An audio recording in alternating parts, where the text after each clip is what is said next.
Monday. Overcast. High of 63, low of 55, with a north wind picking up. As Wyatt brushed his teeth, he could feel the temperature had dropped again. After toweling his face dry, he sent 3 consecutive messages to CeCe on Messenger. "Where's something warm? Where's something warm? Where's something warm?" She replied almost instantly. "You're so annoying. CeCe, why would you send the same thing 3 times? Wyatt, because important things have to be said 3 times. CeCe, I'm wearing a sweater. I'm about to head to class. Talk later. I don't want the professor to call me out again." Wyatt got it. He didn't have a class first thing in the morning, so he normally wouldn't have been up this early. But he'd gone to bed early last night and woke up naturally. Sam was already up, and after washing up, he sat at his desk, studying a textbook for his Sociology 101 midterm. Wyatt, meanwhile, transferred the balances from his Venmo and PayPal to his bank account, then wired the money to his brokerage account to buy more stock. When it was almost time, Wyatt finally shook Chris and Alex awake. The 4 of them rode their 2 electric scooters to the dining hall for breakfast before heading straight to class. During the 10-minute break in the middle of their lecture, Wyatt came back from the restroom to a message from his advisor. "Ms. Sutton, come by my office after your morning classes." Wyatt, "Okay." As soon as the lecture ended, Wyatt headed straight for Ms. Sutton's office. The other advisors had already left, leaving her alone. "You're here." "Yeah. Have a seat." Ms. Sutton pulled out the chair next to her desk for him. Then she cut right to the chase. "You know about the annual university track and field meet this week, right?" "I do." Ethan said he's in charge of it for our class. Participation has been low in past years, so the university is requiring every freshman class to enter at least 3 events. But our students don't seem very enthusiastic. So far, only Jason has signed up for the high jump. Ethan must have felt pressured, so he signed himself up for the sprint, and then he signed up his roommate, Quentin, without asking him first. Wyatt frowned. Why would he do that? Ms. Sutton said, "Quentin is from his hometown. He probably thought Quentin would do him a favor. But Quentin came to see me before class today. He said a lot, but the bottom line is he doesn't want to participate. I called you in to see if you had any good solutions for this." Wyatt asked, what event did Ethan sign him up for? The 1,500-meter run. Is it too late to switch someone in? Ms. Sutton nodded. "It's not too late. I just need to talk to the department head.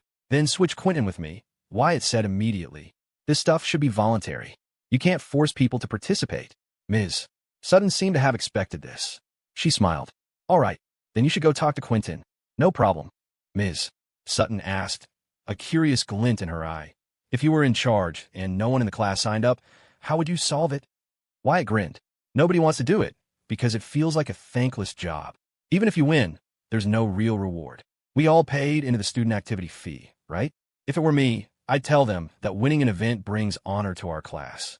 Anyone who places gets a cash prize from the activity fund.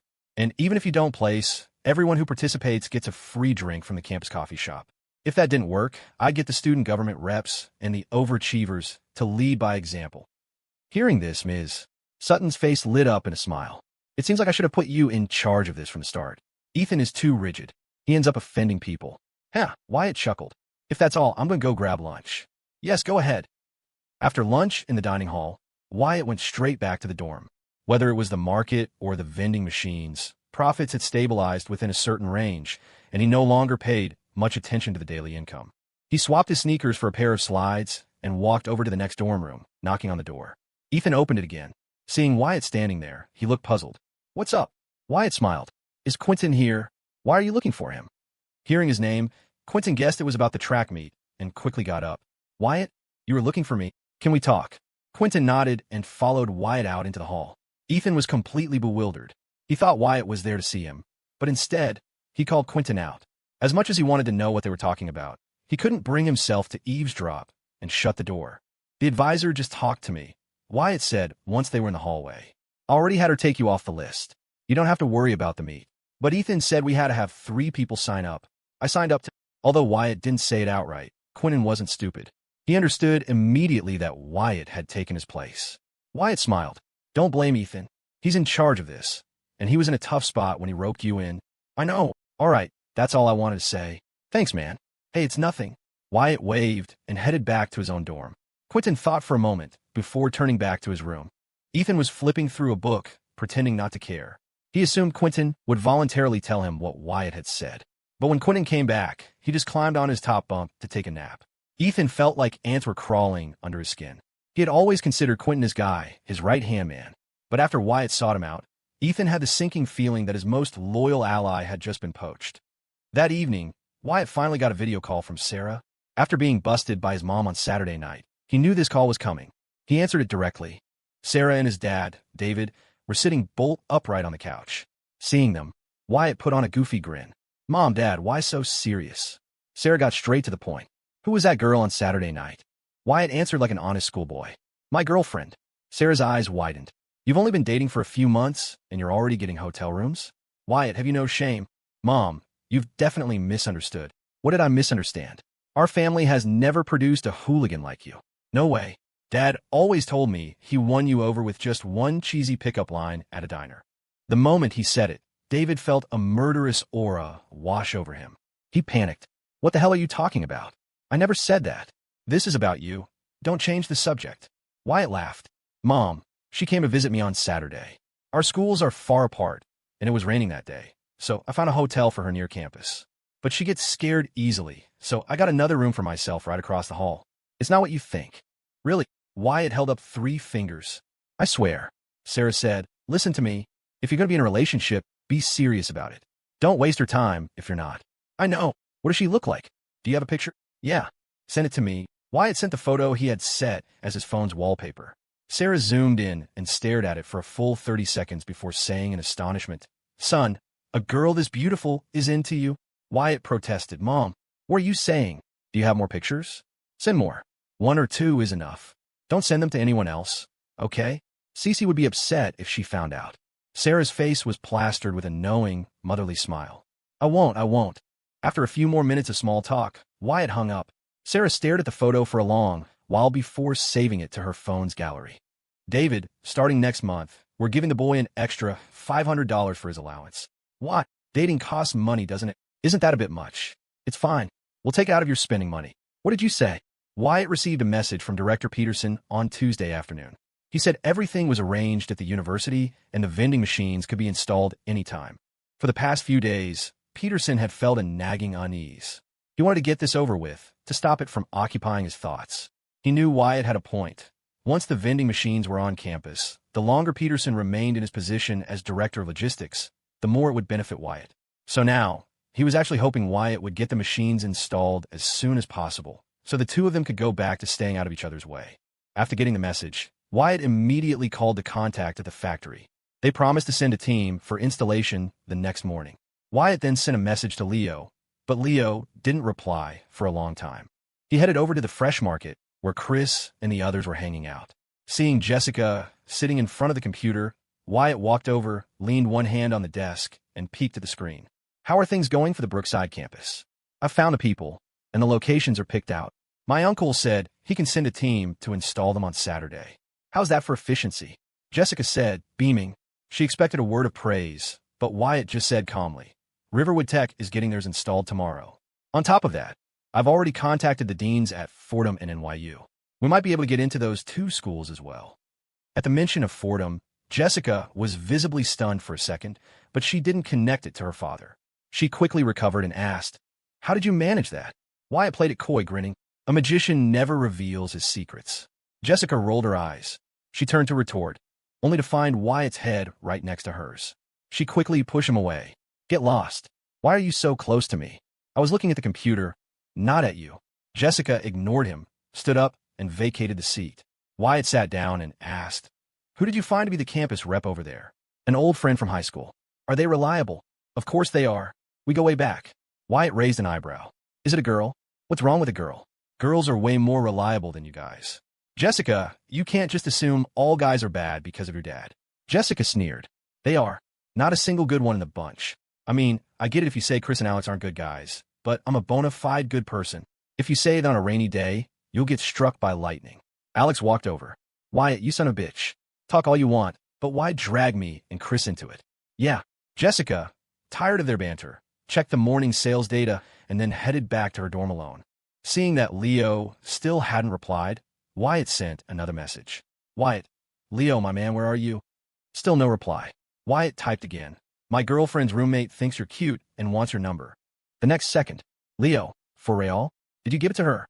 Wyatt, nah, it's fake. I just wanted to see if you were alive. Wyatt, the vending machines are being delivered tomorrow. I gave the installer your number. Just coordinate with him and have them installed in the spots we planned. Leo, you bastard. Leo, are you even human? Leo, I was mid-shit and pinched it off for this, and you're telling me it's fake? The track meet was held on Thursday and Friday. After the opening ceremony in the morning, the campus suddenly came alive. The athletic field was packed with people. Wyatt, Chris, and Alex sat on the bleachers, watching the crowd come and go. Wyatt, Chris, look at that one. Her legs are so white. TSK, TSK. Some people really aren't afraid of the cold. Puffer jacket on top, short skirt on the bottom. Thermal dynamics, man, Alex said sagely. Keep the core warm. The legs can handle the cold. Huh, Wyatt, when's your 1,500 meter? Wyatt shrugged. Tomorrow morning. It looks like not many people signed up for it. So it's just one heat. Our vending machine sales should go through the roof during these 2 days. I've already talked to Kevin and Mark. They're in charge of restocking the machines for the next 2 days. That's all they have to worry about. Chris said with great satisfaction. If this keeps up and the Brookside campus gets set up this week, we'll just be sitting back and collecting money. It's decent, Wyatt said. At least we can build up some initial capital. Initial capital? What do you mean by that? Don't tell me you're still not satisfied. Wyatt nodded. Of course I'm not. This whole thing is too small. And competition will show up soon enough. I'm going to do business in a much bigger market. Hearing this, Alex immediately said, Wyatt, don't leave me behind then. I might not have money to invest, but I can do the work. Chris slapped Alex on the back and laughed. Look at you, finally seeing the light. You used to complain every time I asked you to do something. Who doesn't want to make money? Seeing Alex's hopeful expression, Wyatt asked with a smile. Alex, if you had a ton of money, what's the first thing you'd want to do? The question actually stumped Alex. He wanted to say buy a car or a house, but that felt too cliché, and he was afraid Wyatt and Chris would laugh at him. After thinking for a long time, he finally said, maybe. Travel. Chris shook his head. Traveling is actually pretty boring. My dad takes his RV out on his own all the time, but whenever he comes back, he's not talking about the mountains and rivers. He's talking about which city has the best massage parlors and the prettiest women. Your dad has it all figured out. My old man doesn't ask much of me. Just don't break the law, and don't touch drugs or gambling. What about you, Wyatt? What would you do if you had money? Wyatt smiled. I haven't really thought about it. I'd ask my parents and my girlfriend if there's anything they want. My dad's pretty easy to please. He's happy for a week if he manages to hide a few $100 from my mom. As for my mom, a flower on Mother's Day makes her happy for a whole day. I want to buy her a nice necklace when I go home for winter break, just to see her smile. And my girlfriend, her family is already well off, so she probably doesn't need anything material. I'll just try to spend more time with her and keep her happy. After Wyatt finished, Chris and Alex fell into a brief silence. After a while, Alex looked out at the people milling around on the field and asked, Wyatt, if I see a girl I like, how do I get her number? Just go up and ask her. What if she has a boyfriend? Chris laughed. Then ask her if she's single first. Wrong, Wyatt said, shaking his head. Never ask a woman if she's single. If she's not into you, she won't give you her number. If she is into you, she'll be single. Will all students participating in the 1,500 meter run please report to the track for check-in?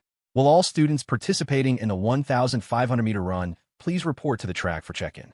The next morning, the first event was the 1,500 meter run. The referee's voice echoed from the loudspeakers. Wyatt put on his running shoes, walked over to the official to sign in, and was then led to his assigned lane to warm up. His classmates had spontaneously formed a cheerleading squad for him, which actually made him a bit nervous. He hadn't felt any pressure before, thinking that participation was what mattered. But with so many people watching, finishing last would be a little embarrassing. Wyatt silently prepared as the other runners in their lanes got ready. With the sound of the starter pistol, the 9 participants shot off. Wyatt had often run to and from his summer job, and since starting college, he'd occasionally gone for a run on the track. A 1,500 meter race wasn't a huge deal for him. But in a race, speed is everything. Initially, Wyatt didn't think he had a chance of placing in the top few.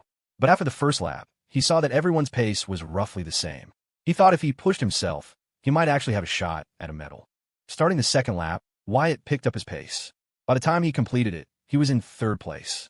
After 2 laps, the runners at the back had clearly slowed down, and the gap between competitors widened. After the 3rd lap, the top 3 had formed a distinct pack, pulling at least 15 meters ahead of the rest. Only 3/4 of a lap left. A red ribbon had been stretched across the finish line. The students watching from the sidelines cheered loudly for their favored runners. Wyatt saw the 2 in front of him suddenly accelerate, and he gritted his teeth, pushing himself to catch up. With only 100 meters to go, Wyatt was shoulder to shoulder with the runner in second place, just 2 meters behind the leader. Alex was stunned. No way. How is that son of a bitch so fast? Chris was equally baffled. I had no idea. Watching Wyatt get closer and closer to first place, Alex's jaw dropped. You don't think he could actually win this, do you? At that moment, everyone's attention was fixed on the two frontrunners. 30 meters, 2010. With just 5 meters left, Wyatt was only half a body length behind the leader. When they finally broke through the ribbon, they seemed to hit it at the exact same time. Who was first? I don't know, it looked like a dead heat. It's up to the referee to decide. After finishing, Wyatt bent over, hands on his knees, gasping for air. He didn't care what place he got anymore. He had run the race. All he wanted now was a good rest. But a crowd had gathered around the referee, all wanting to know the final result. In a higher-level competition, there would have been electronic sensors to time the finish down to the millisecond, but a university meet like this didn't have that kind of equipment. The referee thought for a moment and then made a fair decision. I'd like to declare a tie for first place. Number 3. Do you have any objections? Number 3. The student who had finished with Wyatt shook his head. No objections. The referee turned and asked loudly, runner number 6, any objections? Wyatt, still catching his breath, waved his hand. None. Good. That's settled then. You can go rest. The race was over. The crowd quickly dispersed. Wyatt, however, was surrounded by a group of classmates. The guys slapped him on the back, and the girls' compliments were sweeter than ever. Alex could have died from envy. Riverwood Middle School. In the evening, as the final bell rang, a flood of students poured out of the classrooms, heading in groups toward the school gate. Riley and 2 of her friends walked to the gate, but since they lived in different directions, she waved goodbye and started walking home alone. Her neighborhood was only a 10-minute walk from school, so she almost always walked. Riley's parents, a doctor and a head nurse, often couldn't make it home at night, which had made her independent from a young age. Back home, she dropped her heavy backpack in her room, neatly arranged her homework on her desk, and then pulled her phone out of a drawer. As soon as she opened Messenger, she saw a message from her mother, Susan. Susan, Riley, Mom has to work late tonight. Go find a takeout place nearby for dinner. Riley quickly replied, I know. Riley took her phone to the living room couch, opened her contacts, and tapped on the one labeled Wyatt. She sent a message. Wyatt, have you eaten yet? Her contact list was mostly classmates. She saw them at school all the time, so they rarely chatted outside of it. Plus, she was a top student, and she didn't have much in common with the average or underperforming students. So besides her parents, the person she contacted most often was Wyatt. Wyatt was eating in the dining hall when he felt his phone vibrate. He pulled it out and looked. Seeing the message from Riley, he couldn't help but chuckle. It was a well-known fact. When a little sister texts her brother, hey, have you eaten? It really means, hey, I'm broke. When she texts, I'm thirsty, it means, hey, buy me a smoothie. Previously, Riley's opening line was always, Wyatt, are you there? And Wyatt would always reply, nope. Now Riley had gotten smarter. She didn't even bother asking if he was there anymore. Wyatt thought for a moment and sent Riley a $50 Venmo payment. Then he immediately replied, eating now. Riley, Wyatt, what are you eating? Riley, why did you send me money? Wyatt, pork ribs, kung pao chicken, and broccoli. Wyatt, it's the weekend. A little spending money for you. Riley, why are you suddenly so generous? Did you find money on the street again? Wyatt, nope. Your big bro struck it rich. Riley, I have money. You should send CeCe a Venmo instead. You could send her $1. 43. You know, for I love you, remember?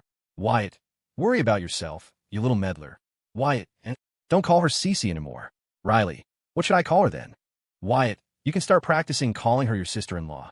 Riley, won't she get mad? Wyatt, no, if she gets mad, she'll take it out on me, not you. Riley, oh true. Riley was a little chatterbox. Once she started, she wouldn't stop. Wyatt didn't have anything else to do, so they went back and forth for a good half hour. Finally, as it was getting dark, Riley said, Wyatt, I'm going to go eat now. Wyatt smiled helplessly. Go on then. When they were kids at their grandmother's house, whenever Wyatt came home with a snack, the little girl would tug on his pant leg, bouncing up and down and yelling, my tummy's thundering. My tummy's thundering. She was really just trying to say she was hungry and wanted some too. Thinking about the past, Wyatt broke into a silly grin. In a dorm room at the Juilliard School, Ashley was lying on her bed, her legs straight up against the wall, sighing dramatically. What are we going to do? The music production and songwriting class is on Monday afternoon. How are we supposed to write a whole song in 2 days? Maintaining this position was said to improve flexibility, slim down legs, and control weight. So of the four roommates, everyone except Cecilia had gotten into the habit of lying with their legs up against the wall for a while before bed. Isabel said, I heard from Winnie next door that they're planning to buy a melody online and just write their own lyrics. Maybe we should do that. Sophie asked, will that work? Besides, even if we buy a melody, can any of you write lyrics? After a brief silence, Isabel noticed CeCe was still lying in bed, smiling as she texted on her phone. She called out, CeCe, how can you still be texting Wyatt at a time like this? You're hopeless. CeCe finally put her phone down. Seeing her three roommates staring at her, she said sheepishly, the song. I don't know what to do either. On Friday morning, their songwriting professor had suddenly assigned them a project on a whim. Each dorm room had to write a folk-style song and perform it in next class. The grade would directly impact their final grade, so after class, every student was worried. Ugh, this is so annoying. I know a senior in the traditional music department. I'll ask him for help tomorrow. Looks like there's no going out this weekend. Seeing her roommates chatting again, CeCe secretly picked up her phone to reply to Wyatt. CeCe, maybe you shouldn't come tomorrow. Wyatt, why not? CeCe, our professor gave us an assignment to write a song, and none of us have any idea what to do. We probably won't have time this weekend. Wyatt, no way. I already planned to come see you first thing in the morning. CeCe, then come next week. Wyatt, I can't wait that long. Wyatt, I miss you right now. CeCe blushed as she replied. Even if you come, I won't have time for you. Wyatt, I don't care. Wherever you go, I'll follow. CeCe, are you my shadow or something? Wyatt replied with full confidence. Yes, I'm going to be your shadow. CeCe was about to type a reply, but she didn't realize that Isabel had already crept up to her top bunk.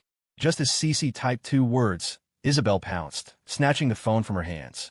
You're just staring at your phone and grinning like an idiot. I have to see what Wyatt is saying to you. Give it back. CeCe, terrified that Isabel would see her chat history with Wyatt, lunged to get it back. But she was no match for Isabel, who held the phone high in the air, reading the messages aloud. After reciting a dozen or so flirty lines, Isabel finally returned the phone to CeCe and said with great solemnity, CeCe, I've noticed that ever since you went to see Wyatt last week, he's all you think about. I'm telling you, this is dangerous. CeCe, blushing, tried to deny it. No, I'm not. Still denying it. Isabel said, exasperated. Since the semester started, I've heard you talk in your sleep 3 times. Twice you were calling out for Wyatt, and the other time you were calling for Goofball. Ashley quickly raised her hand. I heard it too. Sophie also laughed. I only heard it once on Monday night. I'm ignoring all of you. CeCe's face was burning. She quickly pulled the blanket over her head. Isabel laughed. CeCe, remember this. Never believe a man who says he misses you after 11 p.m. Because at that time, it might not be him talking. It's his little brother. Wyatt, seeing that CeCe hadn't replied for a while, sent several more messages. Wyatt, you there? Wyatt, hello. Wyatt, what happened? Huddled under a blanket, CeCe slowly typed. Isabel just snatched my phone. Wyatt, how'd she do that? CeCe, she pinned me down and just took it. Wyatt, okay. However she bullied you today, I'll bully her the same way tomorrow. CeCe, you can't. CeCe, you're a jerk. Wyatt, just kidding. CeCe, I'm going to sleep. Wyatt, good night. CeCe, good night. The next morning, before 9, Wyatt was already downstairs at the girls' dorm. He sent CeCe a message, and about 5 or 6 minutes later, all 4 of them came down together. CeCe was carrying a guitar, and Sophie had a flute. In reality, Isabel and Ashley were also proficient in instruments, but things like a piano or a people weren't easy to carry around. The moment they saw him, Isabel said, Wyatt, you're here again. What? Wyatt asked. Am I not welcome? Isabel rolled her eyes. Welcome, of course you're welcome. If I said you weren't, CeCe would probably get mad at me. Wyatt couldn't be bothered with her. Seeing they were all ready to go out, he casually asked, Where are you all headed? To the practice rooms, Sophie said, holding CeCe's hand. Wyatt, CeCe doesn't have time for you today. We have to go write a song together. I know. She told me last night. Then why did you come? Wyatt smiled. I came to help you guys. Help us. Yeah, you need to write a song, right? That's my specialty. Isabel said, Puffed. I don't believe you. CeCe hesitated, wanting to speak but not knowing what to say. Seeing they all thought he was bluffing, Wyatt didn't explain. He just laughed. If I really help you write a song, how will you thank me? Isabel huffed. If you can really write a song, you can have whatever you want. Ashley, what about you? Same here. Sophie, me too. Wyatt smiled. You said it. Don't go back on your word. It was only then that CeCe weakly said, Isabel, Ashley, Sophie, don't make a bet with him. He really can do it. Isn't he a business major? CeCe emphasized again, but he really can. Isabel knew CeCe wouldn't lie, but she still found it hard to believe a business major could write songs. She said, "We'll find out soon enough." Sophie, seeing CeCe's cautious expression and Wyatt's confident one, suddenly felt a pang of regret. This Wyatt was a bad boy, but with CeCe here, he probably wouldn't ask for anything too outrageous, right? The practice room was huge, equipped with most mainstream instruments. The music school had many such rooms, and they were almost always full as finals approached. Wyatt followed the four girls in and closed the door behind them. Isabel immediately started delegating tasks. "We only have 2 days. Let's write the melody this morning, the lyrics this afternoon, and rehearse all day tomorrow. No one eats until we're done." The four of them, feeling the pressure, quickly pulled up chairs and sat together, trying to figure out how to write the song. Wyatt leaned in, listened to the commotion for a bit, then suddenly interjected, "Is it just writing a song? Are there any other requirements?" "It has to be a folk song. No other rules." "That's easy. You don't need a whole day for that," Wyatt said with a grin. "CeCe, give me the guitar." Of the four, only Cecilia had unwavering faith in Wyatt. He had already written one song that had gone viral online for a while. She quickly handed him the guitar. Wyatt took it and sat down by the piano, crossing his legs and resting the guitar on his thigh. He began to search his mind, sifting through the folk songs released after 2015. There were plenty of options, but he couldn't remember the full lyrics for some, and others were too famous. If they sang one of those, it might cause a huge stir. He was looking for something relatively obscure, something that would suit four young women. After about 10 minutes, inspiration struck. The melody of a little-known folk song surfaced in his mind. It's a known fact. Folk music has 3 pillars: love, ideals, and the road. And its listeners have 3 states: lonely, ordinary, and lost. Just as Isabel, Ashley, and Sophie were fiercely debating whether the song's theme should be love or ideals, Wyatt unexpectedly strummed the guitar strings. 2 seconds later, a sweet melody filled the practice room. All 4 girls turned their heads simultaneously. Except for CeCe, the other 3 wore expressions of utter disbelief. To avoid raising suspicion, Wyatt played a short segment, then intentionally paused, pretending to think. Then, after a few minutes, he continued playing. This went on for half an hour, and by the end, a refreshing and beautiful melody was complete. They were all music students and had heard all kinds of songs. The moment he played this tune, they knew it was an original composition. Otherwise, they would have recognized it. "Give me a pen. I'll write down the sheet music." "Hey, why are you all just staring? Give me a pen." Sophie quickly got up, ran over, and handed Wyatt a pen and 2 sheets of A4 paper. Seeing him start to write, Isabel and Ashley immediately rushed over to watch. "Me sol solderi," Wyatt hummed as he wrote. In just about 10 minutes, he had written out the entire score for the song. Isabel immediately picked it up. They could all read sheet music and began to hum along with the score. "Wyatt, how did you do that?" Isabel, after humming a section, grabbed Wyatt's shirt and demanded an answer. Ashley and Sophie were just as eager to know how a business major knew how to write music. Wyatt waved his hand. Keep it down, keep it down. Just tell us, how can you write songs?" Wyatt smiled mysteriously. "What do you think I used to win CeCe over? My looks? Of course not. It was my talent." Hearing this, CeCe reached out and gave his arm a light pinch. This little bit of flirty banter was completely ignored by her 3 roommates. Ashley, also excited, said, "The melody is done. Does that mean it's time for the lyrics? Are you guys doing it? Or am I?" You do it. You're the best," Wyatt said, exasperated. "Isabel, that's not what you were saying earlier." "Oh, just stop wasting time and write." Wyatt put on a troubled look and tilted his head. "My neck hurts from sitting for so long." Isabel instantly understood and moved behind him, using her small fist to massage his shoulders. Wyatt stretched again. "My legs are sore too." Ashley and Sophie exchanged a look, then knelt on either side of him and started massaging his legs. Just as Wyatt was about to say something else, CeCe grabbed his ear and twisted. "Are you done yet?" she said angrily. Wyatt gave a sheepish grin, sat up straight, picked up the pen, and pretended to think. The 4 girls stood by him, silent, afraid to disturb him. The melody was beautiful played on the guitar alone. They had a feeling that if the lyrics were just as good, the song would be perfect. Wyatt took his time, thinking for a long while before he started writing. His handwriting wasn't great, a bit messy even, but it was legible. With every line he wrote, the 4 girls would silently read it in their minds. Just as he was about to finish writing the entire song's lyrics, bang! The door to the practice room was suddenly pushed open from the outside. 4 guys walked in, two of whom Wyatt recognized, Julian and Ben. He'd even managed to score a free meal from them once. They were probably also there to work on the assignment, but they froze when they saw the room was occupied. They were especially jealous seeing Isabel, CeCe, and the others all gathered around Wyatt. Birds of a feather flocked together. In the music department, their class of 30 had only 8 guys. The other 22 were girls, all of whom were above average in looks. But if you group them by dorm, Isabel's room had the highest collective hotness score. Yet, they were also the most standoffish. They were polite to other girls, but when guys tried to talk to them, Isabel and her friends were usually dismissive. If they treated everyone the same, it would have been fine. But seeing their completely different attitude towards Wyatt left a sour taste in their mouths. "Well, fancy seeing you guys here," Julian said, recovering first with a laugh. Isabel said, "What? You guys need the practice room too?" Julian shrugged. "It's too noisy in the dorm. We figured the practice room was the best place. So, have you guys made any progress?" Hearing this, Ashley and Sophie instinctively moved closer to Wyatt, as if to shield the song he was writing from Julian's view. Wyatt silently folded the A4 paper, tucked it into his pocket, stood up, and smiled. "How about we go to a hotel? I was planning on getting a room with CeCe nearby tonight, anyway." Isabel immediately agreed. "Sure." Ashley and Sophie quickly chimed in. Wyatt then looked up and gave Julian and his friends a nod, a silent greeting, before preparing to leave with CeCe and her roommates. Just as the two groups were passing each other, Julian asked with a knowing look, "Wyatt, the weather's getting colder. How's your fresh market business doing?" After that last meal, Julian had been stewing. The more he thought about it, the more it bothered him.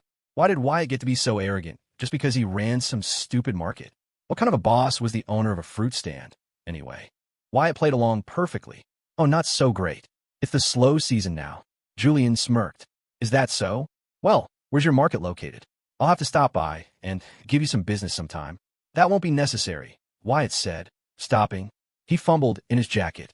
"I'm not really relying on the market to make money anymore." He pulled a business card from his inner pocket and handed it to Julian. "I started a trading company a while back. Business is pretty good. You guys should come by for tea sometime." With that, Wyatt walked away. Isabel, Ashley, and the others glanced at the card in Julian's hand and quickly followed. CNW Commerce. Founder and chairman. Julian looked down at the business card, his face a mask of confusion. How is he the chairman of a trading company now? "Wyatt, let me see that business card too." Isabel and the others caught up, curious to see what was on it. Wyatt pulled out another card and handed it to them. As Isabel took it, Ashley and Sophie leaned in to read the text. CNW Commerce. "Wyatt, is this really your company?" Wyatt shrugged. "My name's on it, isn't it?" "You're insane."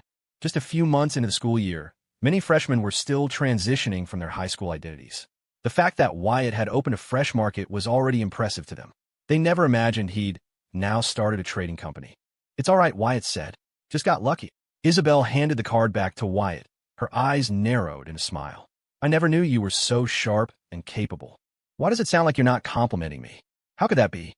"It's absolutely a compliment." Wyatt turned his gaze to Sophie. "Sophie, your turn." "My turn for what? Give me a few words to describe me." Wyatt wanted to know what kind of image he had in the minds of CeCe's 3 roommates. Ashley, seeing Wyatt's smug look, deliberately said, "Cocky, slick, shameless." That's it. Wow, that hurts." Wyatt turned to Sophie, a cheerful smile on his face. "Sophie, what about you?" Sophie couldn't think of any suitable adjectives on the spot. Seeing that Isabel and Ashley had described Wyatt's personality, she casually said 2 words. "He's tall." Wyatt was 5'10" barefoot, easily 6 feet with shoes on. In their part of the country, that was definitely on the taller side, especially in 2014, before the next generation's growth spurt. In Sophie's eyes, Wyatt's physique was indeed tall. But Wyatt just grinned. "Sophie, I asked for 1 word to describe me, not 2. Huh?" Sophie was a little confused. "Tall. How is that 2 adjectives?" Isabel, hearing this, immediately slapped Wyatt on the back, laughing as she scolded, "Wyatt, are you being a perv again?" Wyatt laughed heartily. Seeing that CeCe hadn't yet figured out the joke, he grabbed her hand and quickly crossed the street at the crosswalk. The light quickly turned red. After thinking about it for a moment, Sophie finally understood, and her face turned bright red. She looked at Wyatt across the street and muttered, "That Wyatt is so dirty." Isabel put her arm around Sophie and smiled. "You're only just realizing that now." Once they had a hotel room, the group gathered around again as Wyatt finished the last 2 lines of the lyrics. According to Isabel's plan, the entire day's task was to write a song. They never expected that Wyatt, in just over an hour, would would produce a complete song. Wyatt placed the sheet music he'd written on the table, cradled the guitar, and began to sing softly as he strummed. Green tiles and gray brick wall, a white horse on the muddy trail, the mountain flowers, the evening fall, dyeing your scarf beyond the pale. Wyatt's voice had a magnetic quality. The song wasn't difficult to sing. Its beauty lay in the emotion of the performance. Searching, searching, cold and bleak, the crescent moon falls in a lonely well.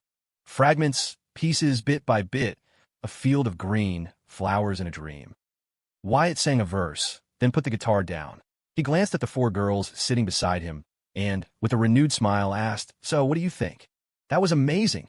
Super, super good. You're so talented. Why didn't you come to our music school?" Wyatt gave a very practical reason.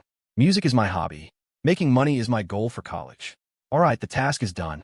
You guys just need to practice a bit this afternoon, and you should be fine." "Thank you, maestro. Thank you." Wyatt waved his hand. "Verbal thanks are useless. Don't forget what you promised me downstairs. So what do you want?" Isabel, seeing Wyatt was actually thinking about it, worried he might propose something inappropriate. She quickly reminded CeCe, "CeCe, if he says anything out of line, you have to hit him." CeCe nodded emphatically. She was already poised, ready to pinch Wyatt at a moment's notice. Wyatt said, "How about you all treat me to lunch? That's not too much to ask, is it?" "No problem." It was already past 11. The 5 of them quickly left the hotel and headed to a nearby mall. After a big meal, they wandered around the mall for a while, and Isabel generously treated everyone to bubble tea. Full and satisfied, Wyatt led them back to the hotel to practice the song he had written, which he'd titled Slowly, Slowly. Meanwhile, at Hangzhou Airport, Charles, dressed in a suit with a trench coat draped over it, was walking out of the airport while dialing Miranda's number. As soon as the call connected, Miranda's impatient voice came through. "Charles, didn't I tell you not to call me unless it's important?" Charles was used to it. He said calmly, "I just landed. I'm leaving the airport now. You've been to our daughter's school. Tell me where her dorm is. I'll go find her directly." There was a long silence on the other end before she said, "You're in New York?" "Charles, yes. The bank is going to be very busy next month. I took 2 days off to come see CeCe." "Miranda, why didn't you tell me beforehand?" "Charles, Cecilia is my daughter too. Why do I need to notify you before I come to see her?" "Miranda, you wait." "Charles, just send me the location." "Miranda, let me ask Wyatt first if CeCe is at school." "Charles, why are you asking him?" "Miranda, CeCe went to see Wyatt last week. I'm afraid she might not be at school this weekend either." Hearing this, Charles's face darkened. After hanging up, Miranda sent Wyatt a few messages. After getting the situation, she called Charles back. "Miranda, when you get near the school, just call CeCe directly." "Charles, that little bastard is with CeCe?" "Miranda, yes. They're at a hotel right now." "Charles, a hotel!" he shrieked, causing people leaving the airport nearby to turn and stare. Charles's voice was frantic. The 2 of them are in a hotel. Even through the phone, Miranda could feel Charles's anxious anger. But the more upset he was, the happier she felt. Since CeCe started college, she had learned so much about her daughter's life through Wyatt, even her daily activities. Meanwhile, her ex-husband was completely in the dark. Miranda deliberately dragged it out before explaining, "You're overthinking it. CeCe's 3 roommates are there too." "Charles, are they officially dating now?" Miranda, "Probably." "Charles, how far have things gone?" Miranda, "I don't know." Charles asked, agitated, "You trust that little bastard that much? How many guys his age are any good?" Miranda sneered, "From what I can see, you're the only one who's no good." Beep, beep, beep. "Hello, hello. Your mom just messaged me." After replying to Miranda, Wyatt took the initiative to tell CeCe. CeCe instinctively paused what she was doing. "What did she say?" Wyatt answered honestly. "She said your dad is at the airport now and is on his way to see you. She asked if you were at school today." CeCe, who had been in high spirits, saw her smile vanish. She pressed, "So what did you say?" "I said we're at a hotel. Your mom said your dad will call you when he gets near the school."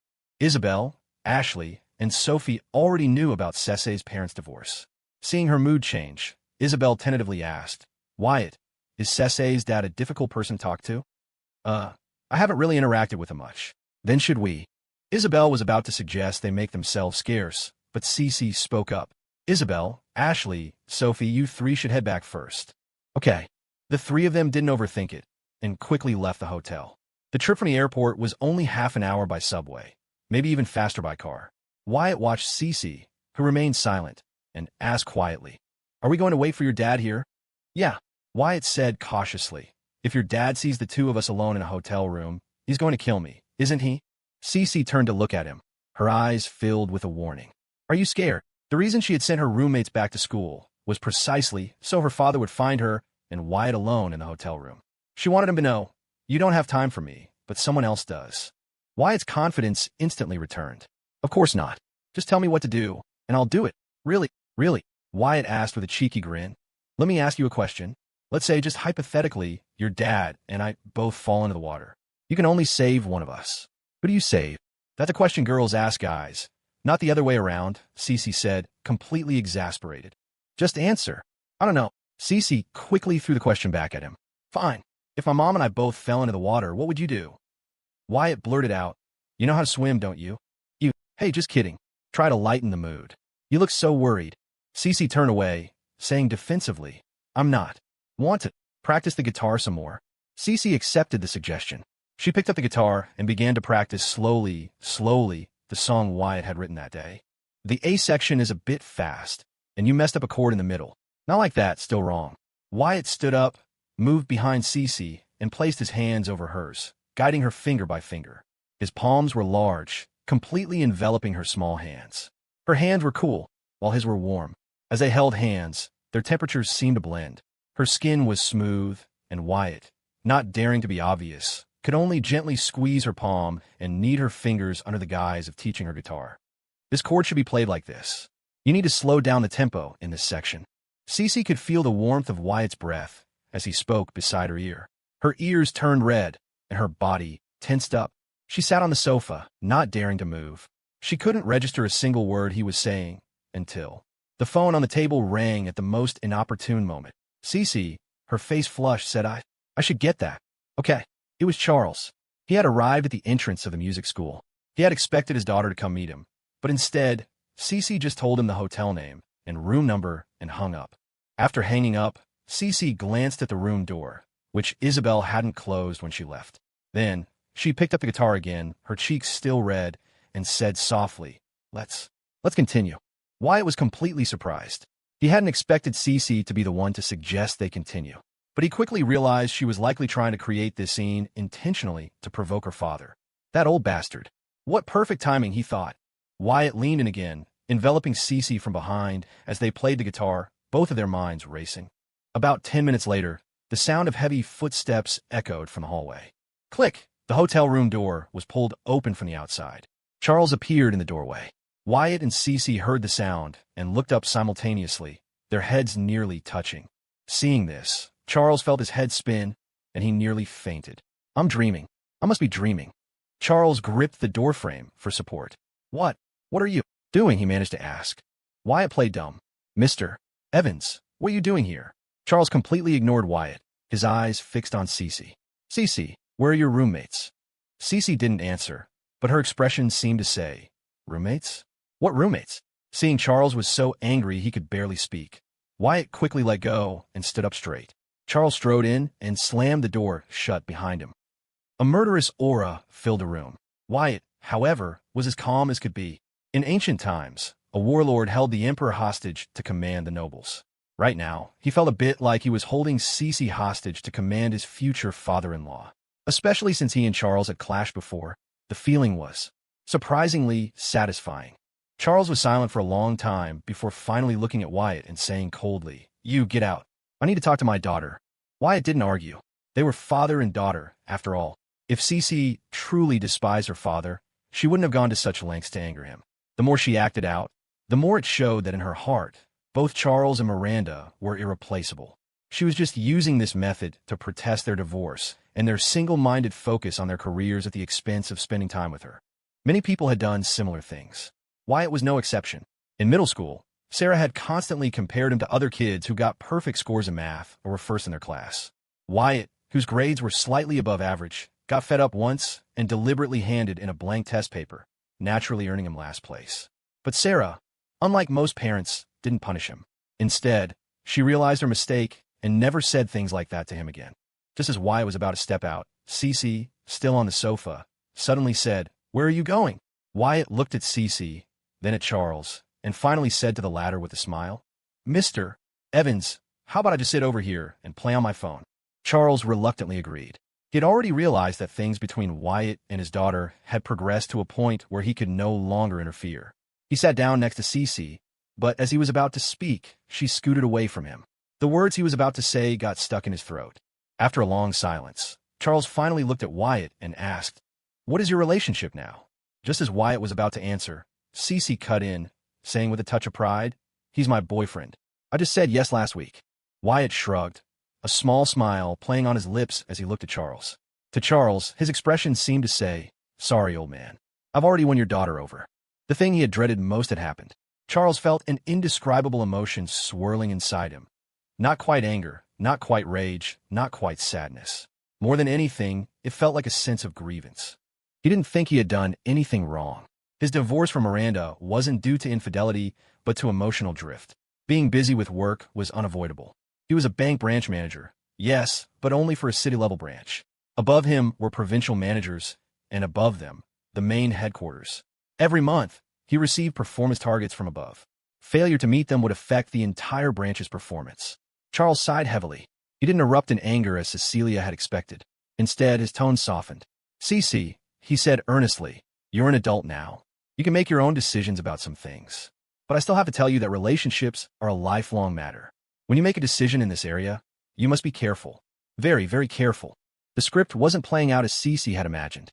She found herself at a loss for words. Wyatt felt like Charles's words were aimed at him. Seeing his daughter's silence, Charles continued, "I took 2 days off specifically to come here. I have to go back tomorrow afternoon. How about you show me around your school?" He asked this almost in a pleading tone. Before CeCe could answer, Wyatt said, "Mr. Evans came all this way. You should go with him." Only then did CeCe stand up, ready to leave the hotel. Charles, seeing this, quickly followed. As they reached the door, CeCe suddenly stopped and turned to look at Wyatt, who was still sitting on the sofa. She didn't speak, just stared at him, her eyes seeming to say, "You're coming with me?" Wyatt's expression was a mixture of awkwardness, as if to say, "Is that really appropriate?"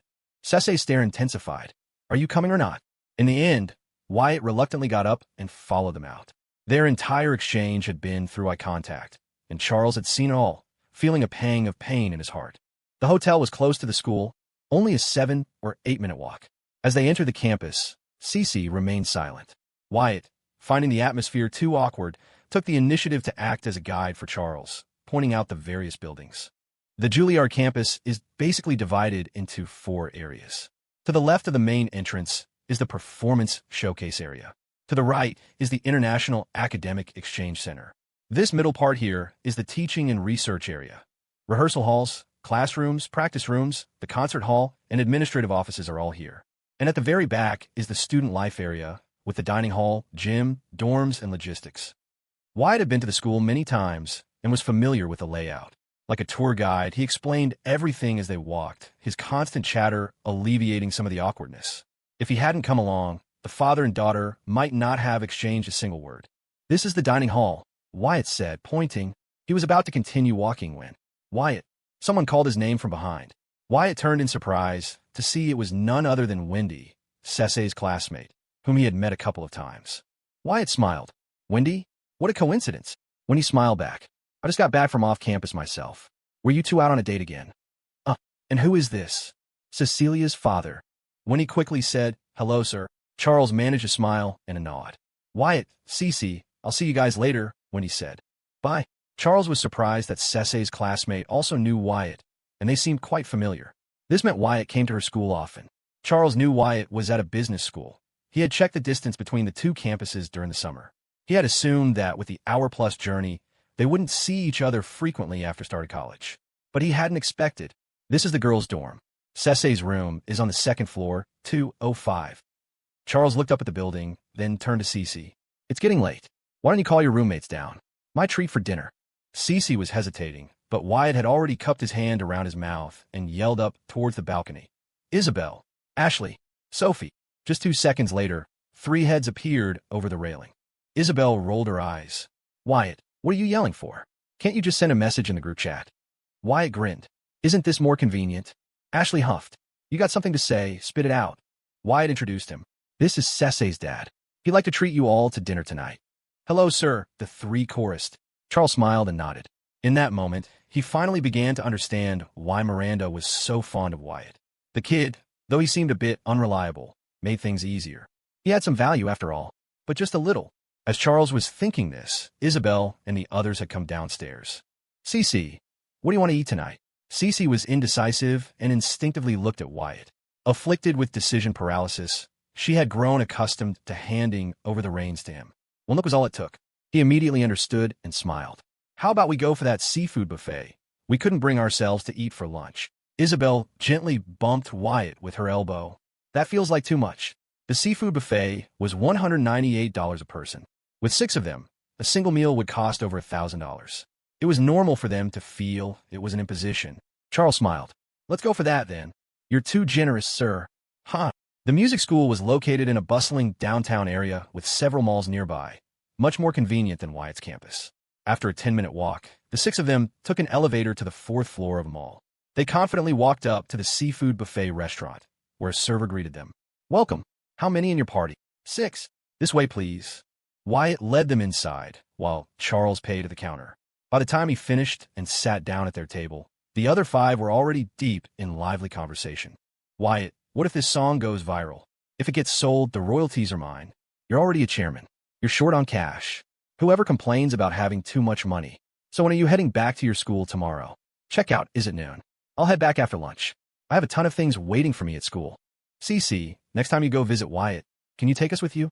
Okay. Wyatt was speechless. Why did you agree so quickly? CeCe retorted. You got a problem with that? Yeah, Isabel chimed in.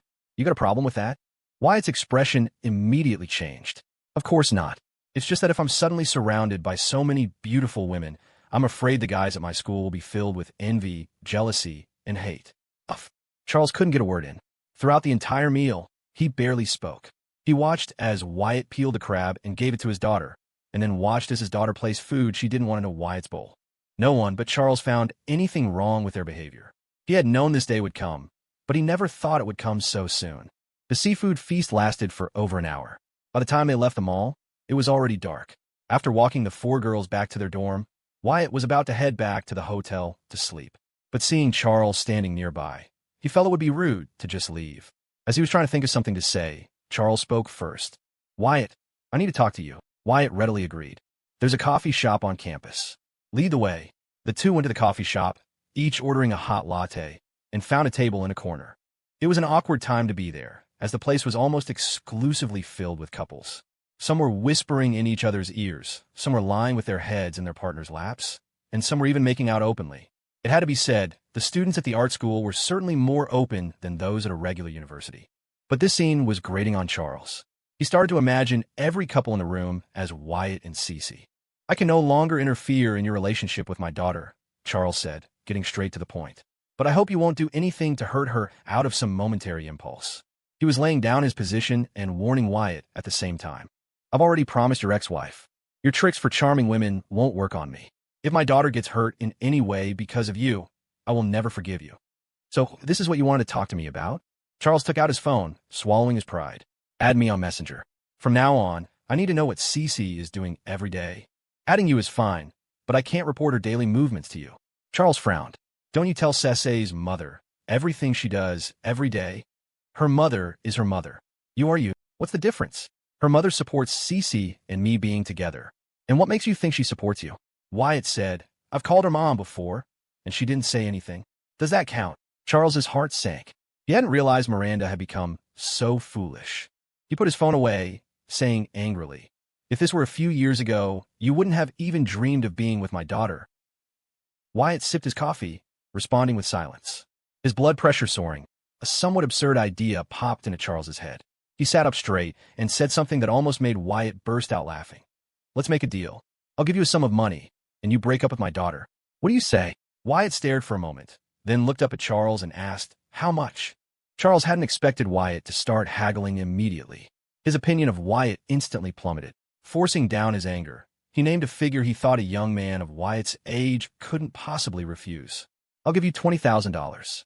$20,000 was a lot of money in 2014. In a city like Riverwood, it could be a down payment on a house.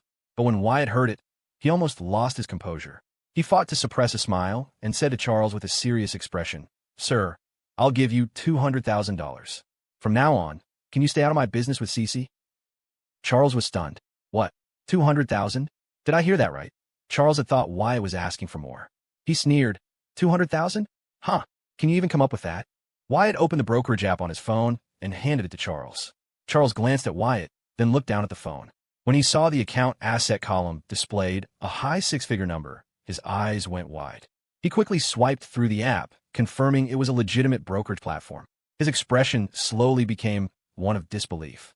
A freshman in college with a brokerage account of that size. What did that even mean?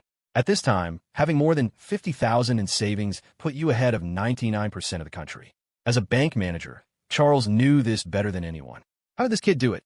Charles's head snapped up. Where did you get all this money? He asked, his voice trembling slightly. I earned it. How? Wyatt said calmly. I won the lottery over the summer, which gave me some initial capital. In my first month of college, I opened a fresh market on campus. The profits were good. Then I started a trading company specializing in vending machines. I now have over 100 machines on university campuses, each one bringing in a steady income. I invested all that money in the stock market. Mr. Evans, you're a bank manager. You should know that the A-share market has been bullish since the summer. I got lucky and bought several stocks that hit their daily limit up, and that's how I ended up with what you see now. Charles knew Wyatt played the stock market. The first time they met was at the bank, the day Wyatt came to open his brokerage account. After hearing Wyatt's explanation, Charles's head was buzzing. An 18-year-old college student, opening a market, starting a trading company, playing the stock market, and earning this much in less than half a year. If he hadn't seen it with his own eyes, Charles would never have believed it. So he wasn't trying to haggle. He just found the deal ridiculous. Charles was suddenly a loss for words. Wyatt took his phone back, smiling. Mr. Evans, I know you've always looked down on me. But maybe one day in the future, when you see what I've accomplished, you'll be even more surprised than you are now. Charles was speechless. Wyatt pocketed his phone and shrugged. Life is unpredictable. Who knows what the future holds? But you can rest assured. Until I have the ability to give CeCe a better life than she has now, the things you're worried about won't happen. I will make sure of that. With that, Wyatt stood up to leave. Charles suddenly looked up. If that day really comes, I will apologize to you. An apology won't be necessary, but you should trust your daughter's judgment. Watching Wyatt walk out of the coffee shop, Charles felt an indescribable sense of defeat. He had always believed that a person's earning ability was a measure of their excellence. But now Wyatt had shown him this. By his own standard, Wyatt was an exceptionally excellent person. He didn't want to admit it, but he had to. A regular college student with no background had earned this much in less than 6 months. If you told this to someone, it wasn't just excellent. It was what you'd call a phenom, 1 in a million. Charles left the coffee shop, walked out of the school, and was about to find a hotel when Miranda called. He answered, placing the phone to his ear with a sense of weariness. Miranda asked, "How did it go? Did everything go smoothly?" Charles said softly, "I suppose it went smoothly enough." Hearing the tone of his voice, Miranda's brows furrowed. "What did you do? You sound so tired." "I didn't do anything. I just finished talking with that kid, Wyatt." Miranda laughed. "Why aren't you calling him a little bastard anymore?" Charles asked. "Miranda, did he ever show you his brokerage account?" Miranda was puzzled. "Brokerage account? What brokerage account?" He earned over $1 million in less than half a year. Opening a market, a trading company. I really underestimated him before. I misjudged him. But you can't blame me, Charles continued. What father in the world would be happy to see his 18-year-old daughter dating some boy? I won't interfere in their affairs anymore. But no matter what, you have to keep me informed about CeCe's situation at school. I am. After all, her biological father. Okay, Miranda replied softly. Charles barely slept that night. Wyatt's words echoed in his mind, possessing a strange, magnetic power. The next morning, he went to Cecilia's dorm and had breakfast with her in the school's dining hall. When CeCe came downstairs, she could see that her father hadn't slept well. His dark circles were severe. In fact, after returning to her dorm the previous night, CeCe had been standing on the balcony, secretly watching the scene below. When she saw Wyatt and her father walking off together, her mind had raced. What would they talk about? Would her father scold Wyatt like before? And would Wyatt get angry because of her father's words? So, when she received a message from Charles this morning, she had hurried downstairs. The father and daughter sat in the dining hall, each with a bellyful of things to say, but neither spoke first. It wasn't until Charles finished eating that he finally broke the silence. I'm heading straight to the airport after this. It's getting cold, so remember to wear more layers. Don't catch a cold. Okay, about you and Wyatt. CeCe tensed up at the first half of the sentence. Charles noticed and continued. I'm not going to interfere anymore. You've always been a smart girl. When it comes to matters of the heart, I trust you'll make your own judgments. CeCe looked up, her eyes wide with surprise. Seeing his daughter's expression, Charles let out an exasperated laugh. I just said I wouldn't interfere. I didn't say I approve of you two being together. Those are two different things. The old father was still stubborn. CeCe quickly looked down again, nibbling at the thick-skinned, sparsely filled breakfast roll. When your school has its winter break, come home early. I'll talk to your mom about this year's holidays. Maybe we can have a family dinner together. Hearing this, CeCe's eyes instantly reddened. She couldn't remember the last time her family had eaten a holiday dinner together on New Year's Eve. Dad's leaving now. When you have time at school, remember to message your dad back sometimes. Otherwise, I'll always be worried about you. Charles took a deep breath and stood up. Seeing CeCe still looking down, he reached out his large hand and gently ruffled her hair before turning and walking away. CeCe didn't dare to look up until Charles was long gone from the dining hall. She didn't want anyone to see her like this. Wyatt had just come over from his dorm. CeCe hadn't replied to his message, so he asked Isabel, who told him that Charles and CeCe had gone to the dining hall. He headed that way. Charles had just left as Wyatt arrived. On a weekend morning, the dining hall wasn't crowded. Wyatt scanned the room and quickly spotted CeCe, her head down, silently wiping away tears. He paused for a moment, waiting for her to stop before walking over. He sat down next to her and asked with feigned ignorance, "Your dad?" He left. CeCe nodded lightly. She seemed to want to hide her red eyes from him, turning her head slightly away. Wyatt reached into his pocket, intending to pull out a tissue, but found he didn't have one. So he reached into the pocket of CeCe's jacket and, sure enough, pulled out a pack of tissues. He took one out and handed it to her, then said with a squint, "If you wipe away your tears, I'll pretend I didn't see anything." "You already saw," CeCe pouted. Her attempt at being angry only made her look endearingly silly. Wyatt grinned. "I said I pretend I didn't see." CeCe pursed her lips, took the tissue, and dabbed at her eyes. Then she shoved the remaining half of her breakfast roll into Wyatt's hand and walked off.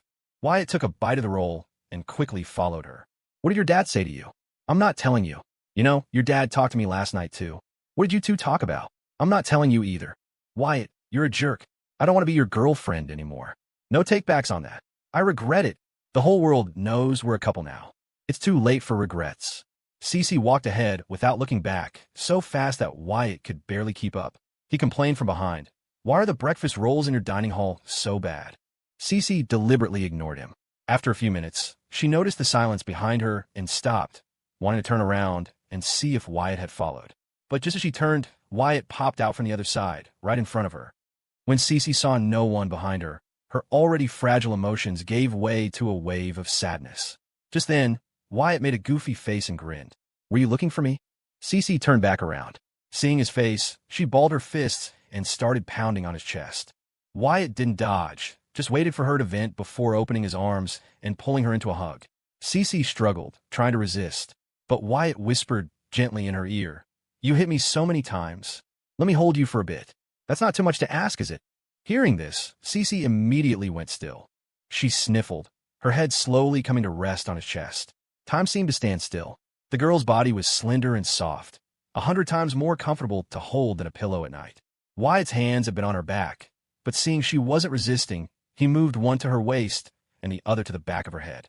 Being held by Wyatt, CeCe's first reaction was a racing heart, followed by the gradual dissolution of all her grievances. In that moment, she even began to enjoy the feeling of being in his embrace. It was solid, warm, and filled with a sense of security. Wyatt asked softly, "Do you have anything to do this morning?" CeCe replied in an equally small voice, "No." "Wyatt, will you come with me to buy a winter jacket then?" "CeCe, okay." Wyatt reached up and tucked a stray strand of hair behind her ear, then took her hand. They walked side by side towards a mall. "CeCe, can you promise me something?" "What is it?" "From now on, if you're ever unhappy, you have to call me first." "Why?" "So I can show up as fast as possible to cheer you up." "I'm not that easy to cheer up. I have my ways." "Does that mean if other girls are unhappy, you'll find ways to cheer them up too?" "Of course not," Wyatt said with a laugh. "There's only one CeCe in the world. I just need to make you happy. That's enough."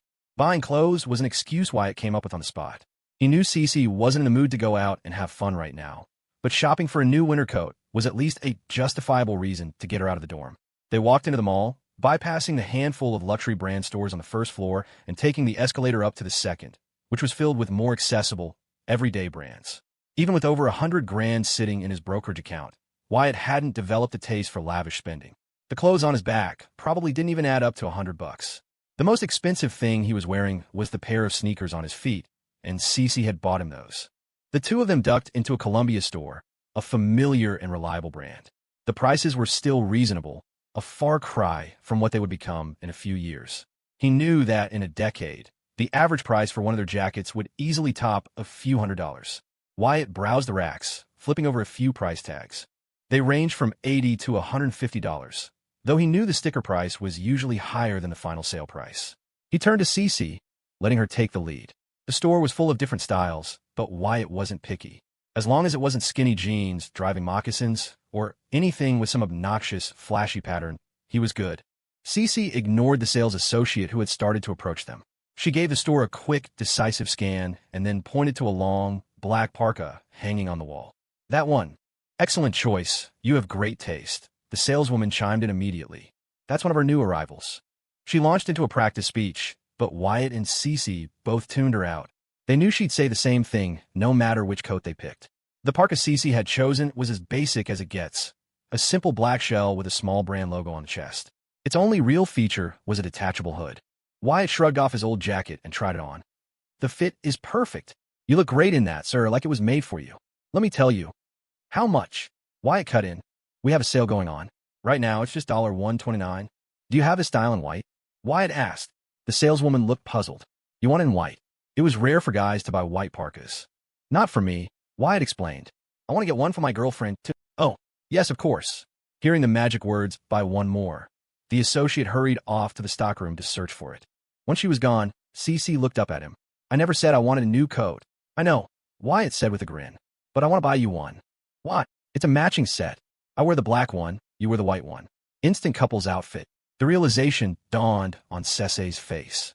She opened her mouth to protest, but the sound of the saleswoman's returning footsteps made her swallow her words. Here we are, a size small. This should fit your girlfriend perfectly. The associate handed the white parka to CeCe. CeCe shot Wyatt a glare, but obediently took the coat and disappeared into the fitting room. When she came out, she stood in front of the full-length mirror, examining the fit. A moment later, Wyatt squeezed in beside her.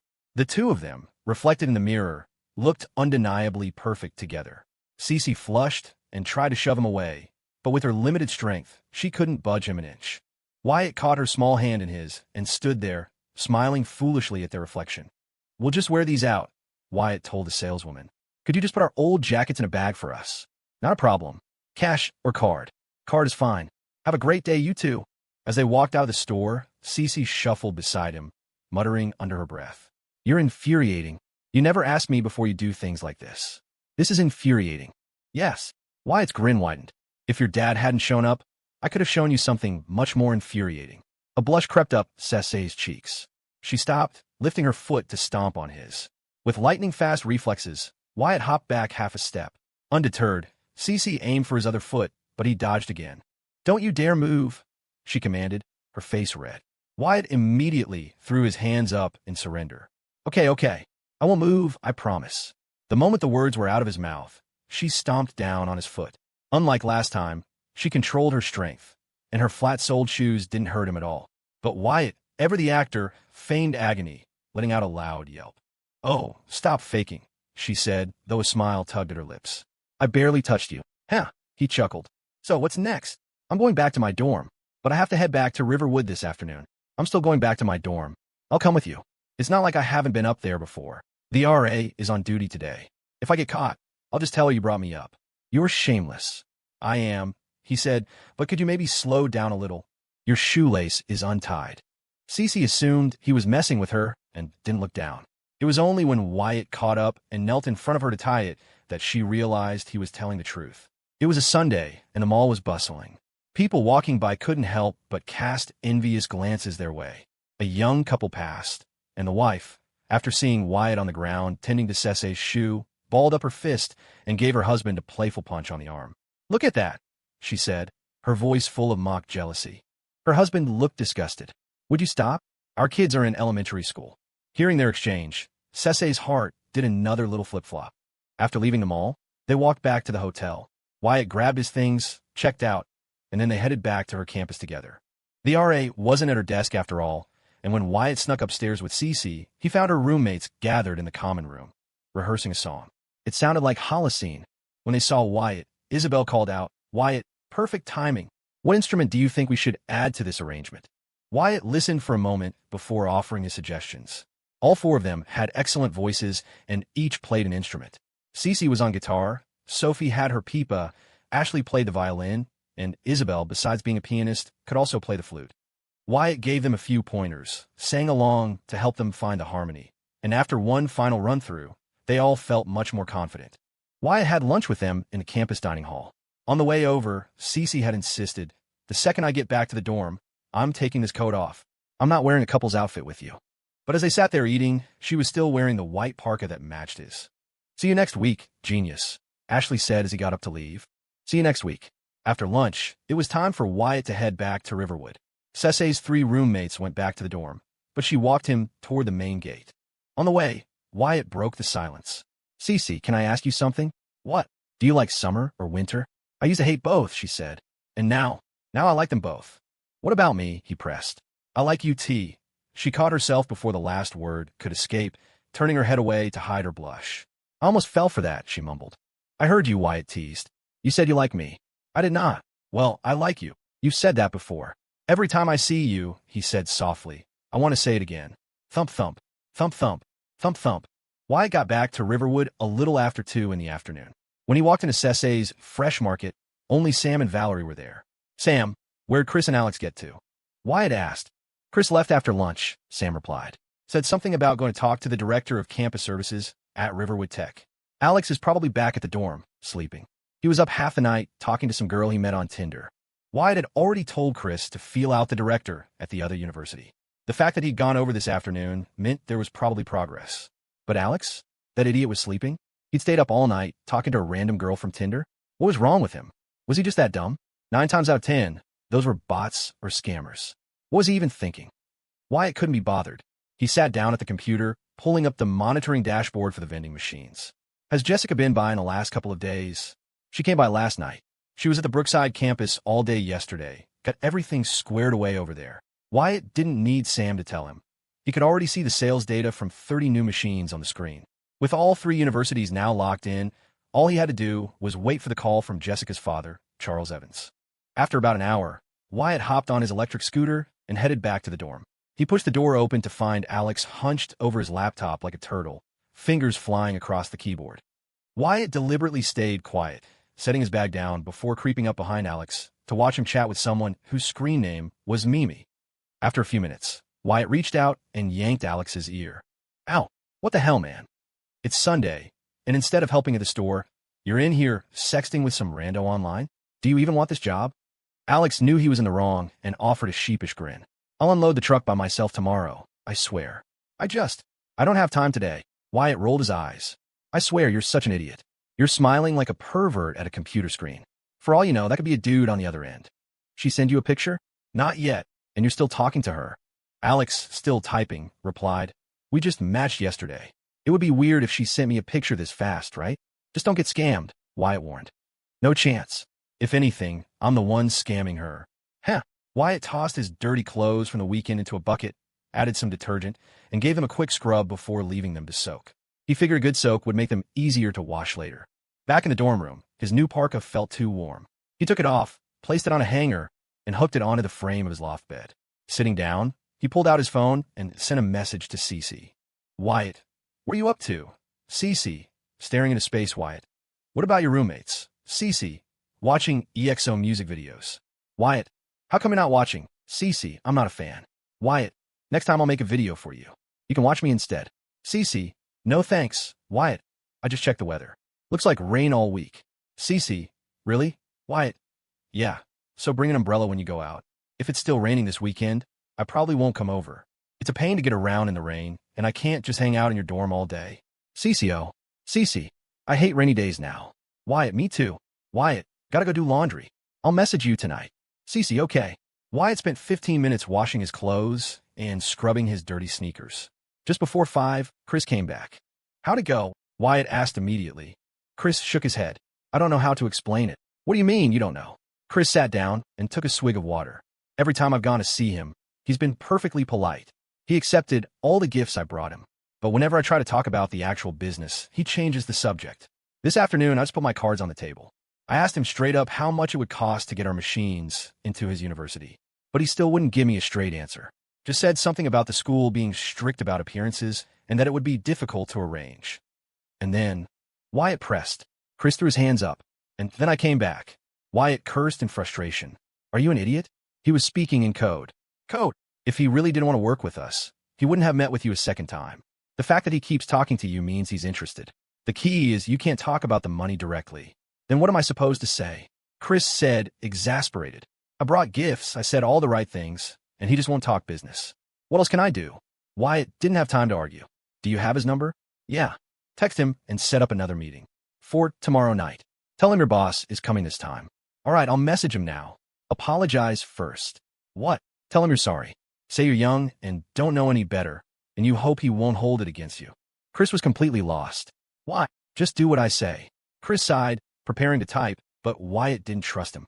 He snatched the phone, found a contact, and started composing the message himself. Director Freeman, my apologies for dropping by unannounced today. I've had some time to think, and I realize I was out of line. I hope you can overlook my clumsiness. My boss would like to meet with you tomorrow evening, if you're available. If not, we can find another time that works for you. All the best. Chris watched Wyatt send the message, scratching his head. Isn't that a little? You know, much. Before Wyatt could reply, a notification popped up. It was Director Freeman. It's understandable for young people to be a bit forward. I'm free tomorrow evening. Wyatt quickly typed back. Thank you, Director. We will be there at 7 p.m. sharp. He tossed the phone back to Chris and rubbed his stomach. You guys hungry? I ate on the way back, Chris said. Dad, Alex called out from his laptop. Can you bring me back something? Monday, the worst day of the week. A heavy downpour had started sometime after midnight, and by morning, it had settled into a cold, drizzling rain driven by a biting north wind. If it weren't for mandatory classes, no one would have willingly left their dorm. Wyatt got to his microeconomics class with more than 10 minutes to spare. The professor hadn't arrived yet, and the room was filled with a low roar of conversation. He took a seat in the back row and started eating the bagel he grabbed from the campus cafe. Just as he was taking a bite, Ethan appeared at his desk, looking down at him with a severe expression. Wyatt, what do you think you're doing? Wyatt looked up, confused. What's up? Why are you bringing food into the classroom? Is there a problem? Of course there is. The classroom is a place for learning. If everyone acted like you, the whole room would stink of breakfast. I was going to ask you to remind everyone about the rules, but here you are, breaking them yourself. Wyatt frowned. I think you're overreacting. Ethan was about to retort when the classroom suddenly quieted down. He turned to see the professor hurrying to the lectern. Defeated, Ethan retreated to his own seat and sat down primly. This guy is trying way too hard, Wyatt thought with a wry shake of his head. He stuffed the rest of his bagel into his desk drawer. Seeing that the whiteboard hadn't been erased from the previous class, he got up, cleaned it, and noticed the professor twisting the cap on his thermos, only to find it nearly empty. Professor, Wyatt said quickly, you want me to get you some hot water? The professor, a kind-looking man in his late 40s, handed the thermos to Wyatt with a grateful smile. The traffic was terrible today with the wind and rain. I didn't even have time for breakfast. A little hot water will have to do. Wyatt jogged to the water dispenser at the back of the room and filled the thermos. On his way back, he retrieved the 2 uneaten bagels from his desk. He walked up to the lectern and offered them to the professor. Sir, we still have a few minutes before class starts. I got these from the cafe. Why don't you have them? Oh, I couldn't. I've already eaten, Wyatt lied. The professor glanced at his watch and finally smiled. Well, thank you. Wyatt just smiled back, said nothing more, and returned to his seat. As he sat down, he caught a glimpse of Ethan's face. It had turned a distinct shade of green. After lunch, Wyatt headed to the store. He was surprised to find Jessica already there, calculator in hand, punching in numbers. Even though the back-end system tallied the sales totals perfectly, she had developed a habit of double-checking the math herself. Well, if it isn't Riverwood's campus queen, gracing us with her presence, Wyatt teased. Go away, she said without looking up. Don't bother me. Did you even eat lunch? Still focused on the computer screen, she said, I had a corn on the cob this morning. I'm not hungry. Wyatt left her to her work. When she finally finished, he broke off a banana from a bunch and handed it to her. Jessica looked up. Does this cost money? Wyatt was exasperated. It's on me. Only then did she take it. Valerie, who was working nearby, looked confused. Jessica, I offered you a banana earlier, and you said you weren't hungry. I wasn't hungry then. Wyatt chuckled. When a girl says she's not hungry, it means she could probably still eat a pound of snacks. When a guy says he's not hungry, one more bite might actually make his stomach explode. Valerie, you just don't understand women. Valerie giggled. Jessica peeled her banana and took a bite. Wyatt, how do you know so much about women? Natural talent. Did you start dating really young or something? Don't be ridiculous. I'm a man of virtue and integrity. Jessica physically pushed him away. Please stay away from me. Hearing you say things like that makes me want to puke. She switched gears. How are the vending machine numbers today? Riverwood Tech is the highest, Brookside campus is second, and our school is the lowest. Wyatt had expected this.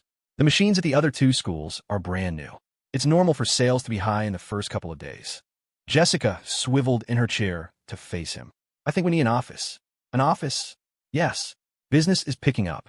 Even with part-time stockers, we need people to handle other things like accounting. Wyatt nodded. That makes sense. But renting an office in Riverwood is expensive, and if it's too far from campus, it's inconvenient. Jessica looked like she'd already thought this through. Almost every university has a startup incubator for students. We have one here, right next to the stadium. As long as we're a registered company and meet the requirements, we can apply. If the school approves, they'll lease us an office space, probably about 500 square feet. Seriously? That's a thing. Wyatt's interest was piqued. He leaned in closer, almost reaching for her hand, but she snatched it away with a look of disgust. Talk, don't touch. Wyatt put on his most charming smile. You know so much about this, you must have looked into it. Since you're a shareholder in the company, how about I put you in charge of it? I have conditions. What conditions? If I get us the office, you have to make me the head of finance. And you have to pay me a salary. Wait, you're already a partner in the company. Why do you need a salary? Business is business, Jessica stated flatly. Wyatt was speechless. Jessica, you're obsessed with money. So, is it a deal or not? It's a deal. How could I say no? Jessica was a woman of action. The deal struck. She stood up, ready to get started. On her way out, she brazenly snagged another bunch of bananas from a display right in front of him. Wyatt could only watch her go, shaking his head with a helpless smile. A bunch of bananas was nothing, and having the campus queen hanging around the store was free advertising. It was more than a fair trade. During his afternoon class, Wyatt slept with his head on the desk. It felt just like middle school, dozing off to the droning sound of his English teacher reading from a textbook. When the bell rang, Chris shook him awake. As they walked back to the dorm, they discussed the evening's plan to meet with Director Freeman from Riverwood Tech. Are we buying more gifts tonight? Chris asked. We should. We've already spent hundreds of dollars on bourbon and cigars. If we can pull this off, Wyatt said with a grin. A few $100s is nothing. Chris frowned. How much do you think he's going to want? That depends on his appetite. Just give me a ballpark. My target is $5,000, Wyatt said, plus a little something extra at the start of each semester. He has no idea how much our machines can make right now. I'll start the bidding low and see what he asks for. But you said we can't talk about money directly. Wyatt smiled. I have my ways. At the Juilliard School, inside a first-year vocal performance classroom, Professor Miller, who taught music production and songwriting, listened to the performance of the students from Dorm 204.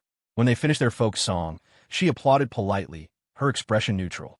I know you had a very short amount of time, but honestly, this song isn't a passing grade for me. The melody is uninspired, it feels pieced together, and the lyrics lack any real depth. The four girls exchanged uneasy glances, lowering their heads in embarrassment. Writing a complete song in 2 days was an immense challenge. Even in the professional music world, few artists were truly original songwriters. Fortunately, Professor Miller hadn't expected miracles. After her critique, she waved a hand dismissively. All right, you can go. Who's next? That would be us, Professor, Isabel said, raising her hand. Miller nodded for them to come up. Isabel gave a subtle look to her roommates, and Ashley, Sophie, and CeCe walked together to the front of the room. Let's speed this up. You can begin when you're ready. Yes, ma'am. If this had been a solo performance, CeCe would have been a nervous wreck, even in front of her classmates. But with her 3 friends beside her, she felt surprisingly calm. She adjusted her guitar as the others took their positions. We're ready, Professor, Isabel announced. Begin. Each group had submitted their sheet music before class. Professor Miller now held the score for Holocene, and she was already captivated by the lyrics. As the music began, her attention shifted entirely to the 4 performers. After a gentle, winding intro, CeCe's clear voice opened the song. Green bricks and clay tiles, a white horse on new mud. Isabel followed, singing the next verse. Rain drips from the eaves, chimney smoke curls and rises, a journey of twists and turns. The song was simple in structure. They had divided the verses, with each girl taking a small solo part before joining together for the chorus, one singing lead while the others provided harmony. By the halfway point, the rest of the class was stunned. The previous groups had received little more than a word of encouragement from Professor Miller, but it was clear she was impressed by this performance. When the song ended, the classroom erupted in enthusiastic applause. Even Professor Miller, her usual stern expression gone, was smiling as she clapped. "Who wrote this?" she asked, her eyes shining. Isabel answered quickly. CeCe wrote the music, and we all worked on the lyrics together. We were inspired by Li Qingzhao's poem, Sheng Man. Wyatt had made them promise not to tell anyone he'd written it, so Isabel had prepared the excuse yesterday. CeCe, however, was caught completely off guard. No one seemed to notice the flash of panic on her face. "Excellent," Professor Miller said. "This is the most satisfying song I've heard so far. Both the music and the lyrics are wonderful. I can't find a single flaw. It's a complete, well-crafted piece. You all did very well." "Thank you, Professor." Miller smiled and made a note on her paper. She was about to add a few concluding remarks when the bell rang, signaling the end of class. She capped her pen. "That's all for today. You're dismissed." The entire class stood in unison. "Goodbye, Professor." In art school like this, certain protocols were observed. Every professor held the keys to countless industry connections, and no student dared to disrespect them. "I saw Professor Miller's list on my way out of the classroom," Ashley said excitedly as they walked down the stairs from the lecture hall. "What did it say?" She was marking everyone with an A, B, C, or D in red ink. "I think all 4 of us got A's." "Looks like our class participation grade will be high," Sophie said with a smile. "Thank goodness for our genius." Noticing CeCe's silence, Isabel slung an arm around her shoulders. "Good thing you have a boyfriend, or we would have been totally screwed in that class." "Seriously," Ashley chimed in. "Wyatt is the total package. He's tall, he's got money, he's handsome, and he's a musician. It's unreal. Well, how else do you think our CeCe landed him?" "Huh?" The teasing made CeCe's face turn bright red. She squirmed, shrugging Isabel's arm off. "Stop talking about him. He's not as great as you all say." "Oh yeah? Tell us what's so bad about him." CeCe thought for a moment. "He's never serious. Who likes a guy who's deadly serious all the time?" Isabel shot back. "Exactly. He's cheap." CeCe tried again. "He's not cheap with you," Ashley countered. "Exactly." CeCe, running out of arguments, stomped her foot, her face flushed. "He's also a pervert." Puffed. Isabel rolled her eyes. "Talk about sheltered. What straight guy isn't a pervert?" Defeated, CeCe huffed. "I'm not talking to you guys anymore." "Huh?" As evening fell, Wyatt and Chris rode their electric scooter to the apartment complex where Director Freeman lived. After parking the scooter and covering it with a tarp, Chris sighed. "Showing up to a business meeting on this thing doesn't exactly inspire confidence. I need to find a way to convince my old man to buy me a car." "Is your dad really that tight with money?" "I have to get my driver's license first, then find a legitimate reason to ask him for the cash." "Just tell him you and Paige live too far apart," Wyatt suggested. "It makes weekend dates inconvenient." Chris's eyes lit up. "Hey, that's a good one. That's a great reason. So what's the deal with you and Paige anyway?" "What can I say? We grew up together. Basically childhood sweethearts. My dad and her dad were in the army together back in the day. Our neighbors used to tease us about it all the time. Then we ended up in the same school, and she's had me wrapped around her finger ever since. An arranged match, basically. No wonder you two seem so close." "We've had our fights," Chris admitted with a laugh. "One time I made her cry, and my dad found out. He took his belt to me. Paige's dad had to come over and protect me." "Sounds nice." "My whole life was planned out before I even got to college. My dad had a path for me. He even had a fortune teller pick the year I was supposed to get married. My hometown isn't much different from Riverwood. The main reason I came so far for college was to escape all that. And Paige is okay with it. Most of the time, she goes along with what I want." "Then you should count yourself lucky," Wyatt said. "Come on, let's get this over with so we can go home." Chris nodded and led Wyatt towards Director Freeman's apartment. The apartment building was about 15 years old, but it was in a good location. When they reached the door, Wyatt gave Chris a nod, and Chris knocked twice. Knock, knock. They heard footsteps inside, and a few seconds later, the door opened. Director Freeman, a man in his 40s wearing square-frame glasses and a fleece-lined business jacket that fit his persona perfectly, stood before them. Director Freeman, Chris began, then gestured to Wyatt. This is the owner of our company, Wyatt. Chris had almost said my roommate, but caught himself just in time. Wyatt stepped forward, extending a hand to shake Freeman's, while smoothly moving past Chris. Director, so sorry to disturb you this late, he said with an easy smile. Not at all. Please come in. From that first impression, Director Freeman already had a read on them. After more than a decade as a department head, he could spot a smooth talker with high EQ versus a clumsy blockhead in an instant. Wyatt stepped inside. As Chris handed him the gift bag they'd brought, Freeman's wife emerged from a bedroom. Wyatt gave her a smiling nod by way of greeting, then put on an expression of deliberate foolishness. Director, and who is this? Your daughter. Freeman's wife was a bit younger than him, but not that much younger. Chris was internally screaming, Dude, are you blind? But to his astonishment, Freeman's wife, after a brief pause, covered her mouth and giggled. You're too kind, young man. I'm over 40. She said the words, but the smile on her face was unstoppable. Freeman beamed with pride. What man doesn't like hearing that his wife looks young? After all, having a young, beautiful wife was a major status symbol. Chris was dumbfounded. This was a move he'd never even considered. No way, really? I would have guessed you were in your 20s, Wyatt said, his look of shock appearing completely genuine. Ha! Freeman's wife said, walking with a lighter step. Make yourselves comfortable. I'll make you some tea. Ma'am, please don't trouble yourself. Water is fine. It's no trouble at all.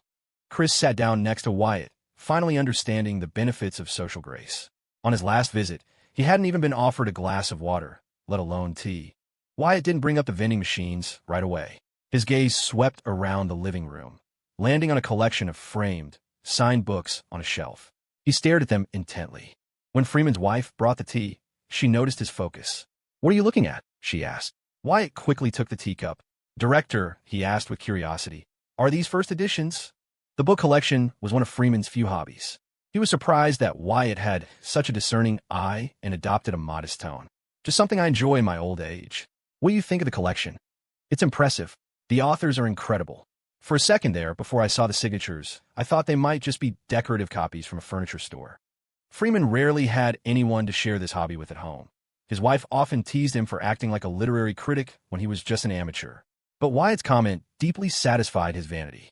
His mood lifted instantly. I've spent years tracking down copies from authors who have spoken at the university. This one, he said, pointing to a particular volume, is one of my proudest acquisitions.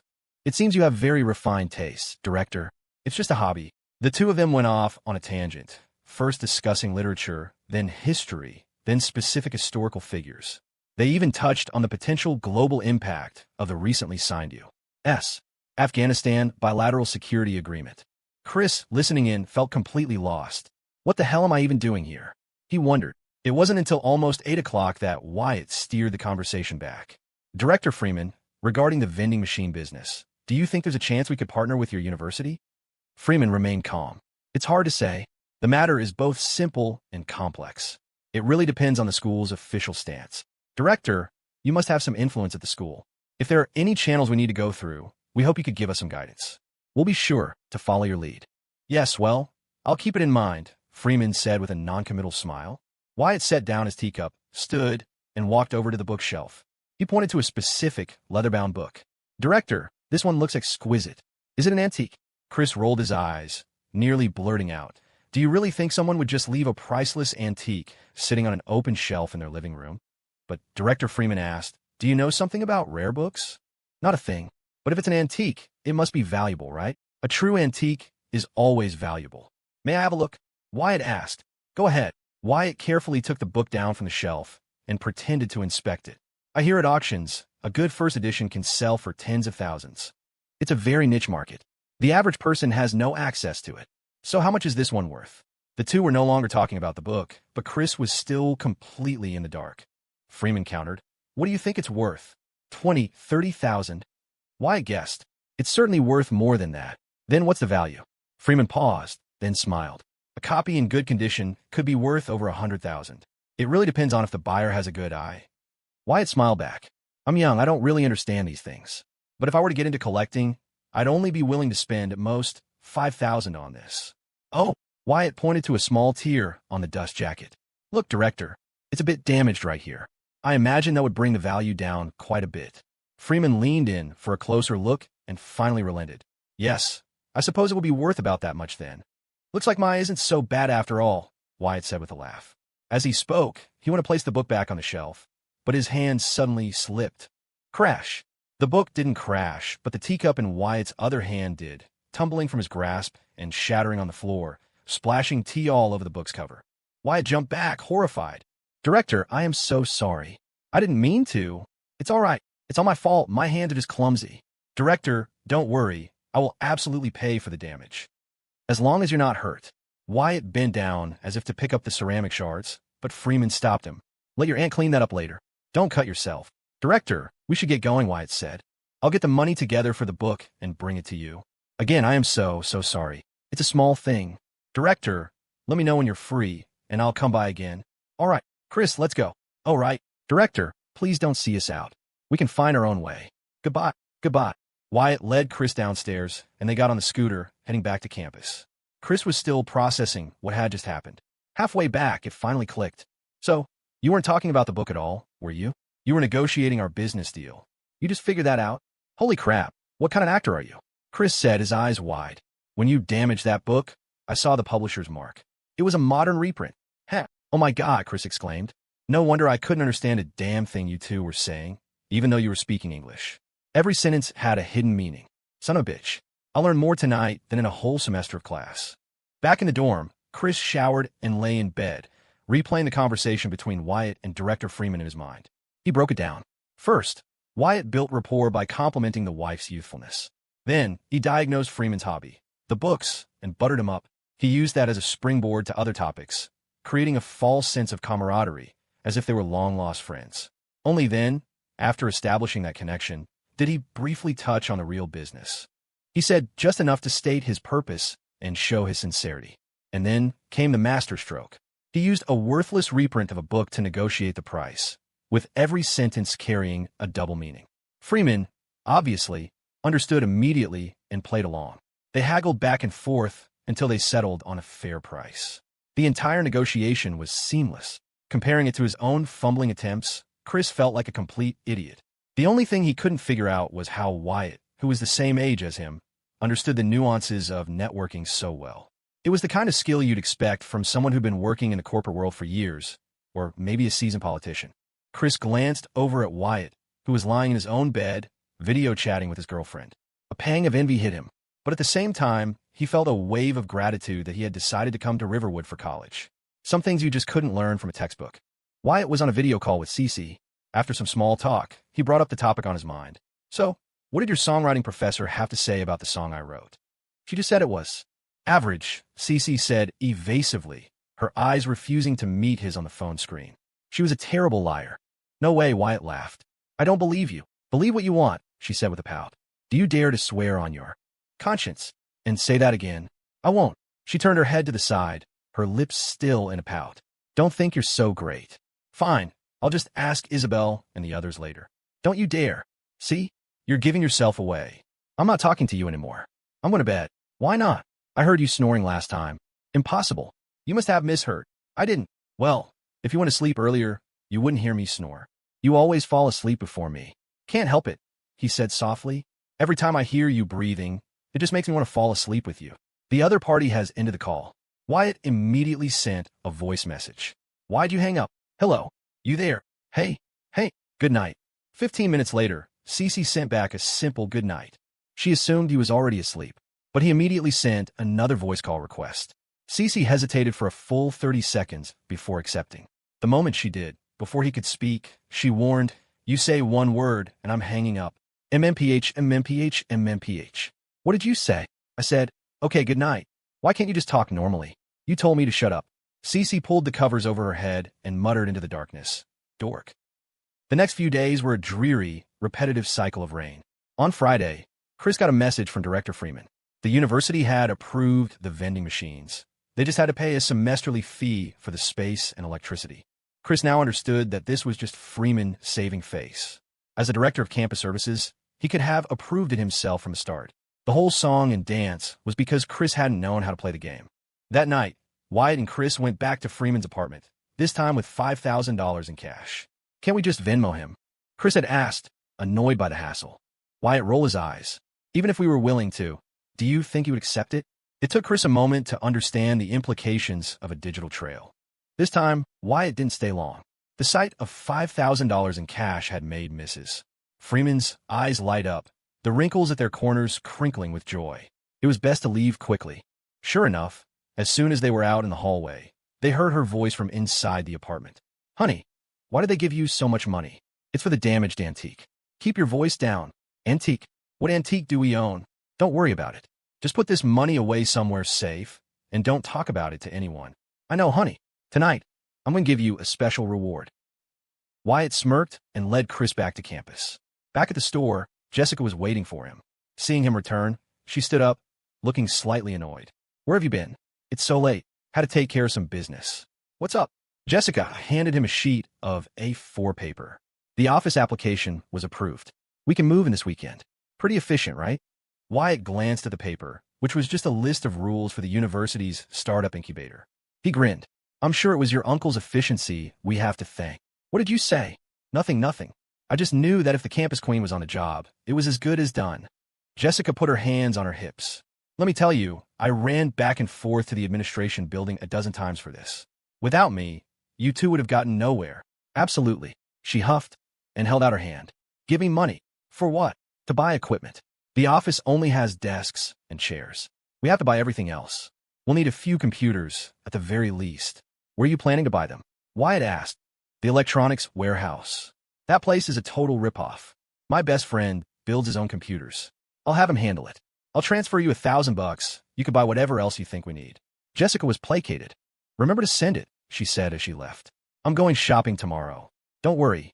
Watching her walk away, Chris added, we really wouldn't have gotten this far without her. Wyatt knew that was true. If Jessica hadn't opened the door for them, their company wouldn't be growing this fast. He walked into the store and pulled out his phone to call Leo. Dude, I'm an LOL match. What's up? Leo answered. I need you to do something for me. What? Build a few office PCs for me. For the new office. But it's supposed to rain all weekend. Are you going to help me or not? I'll have to think about it. You little shit, don't push your luck. Hey, screw you, Wyatt. Is that any way to ask for a favor? Fine, Wyatt said. How about this? You come over tomorrow, and I'll introduce you to the campus queen at my school. For real. I'm a man of my word. I'll be there first thing in the morning. As predicted, Saturday brought rain, and with it, a cold snap. The first thing Wyatt did after waking up was pull on a new parka he'd bought last week. After getting ready, he sat at his desk, scrolling through his phone. Sam, seeing that the other two roommates were still asleep, was sitting quietly reading a book.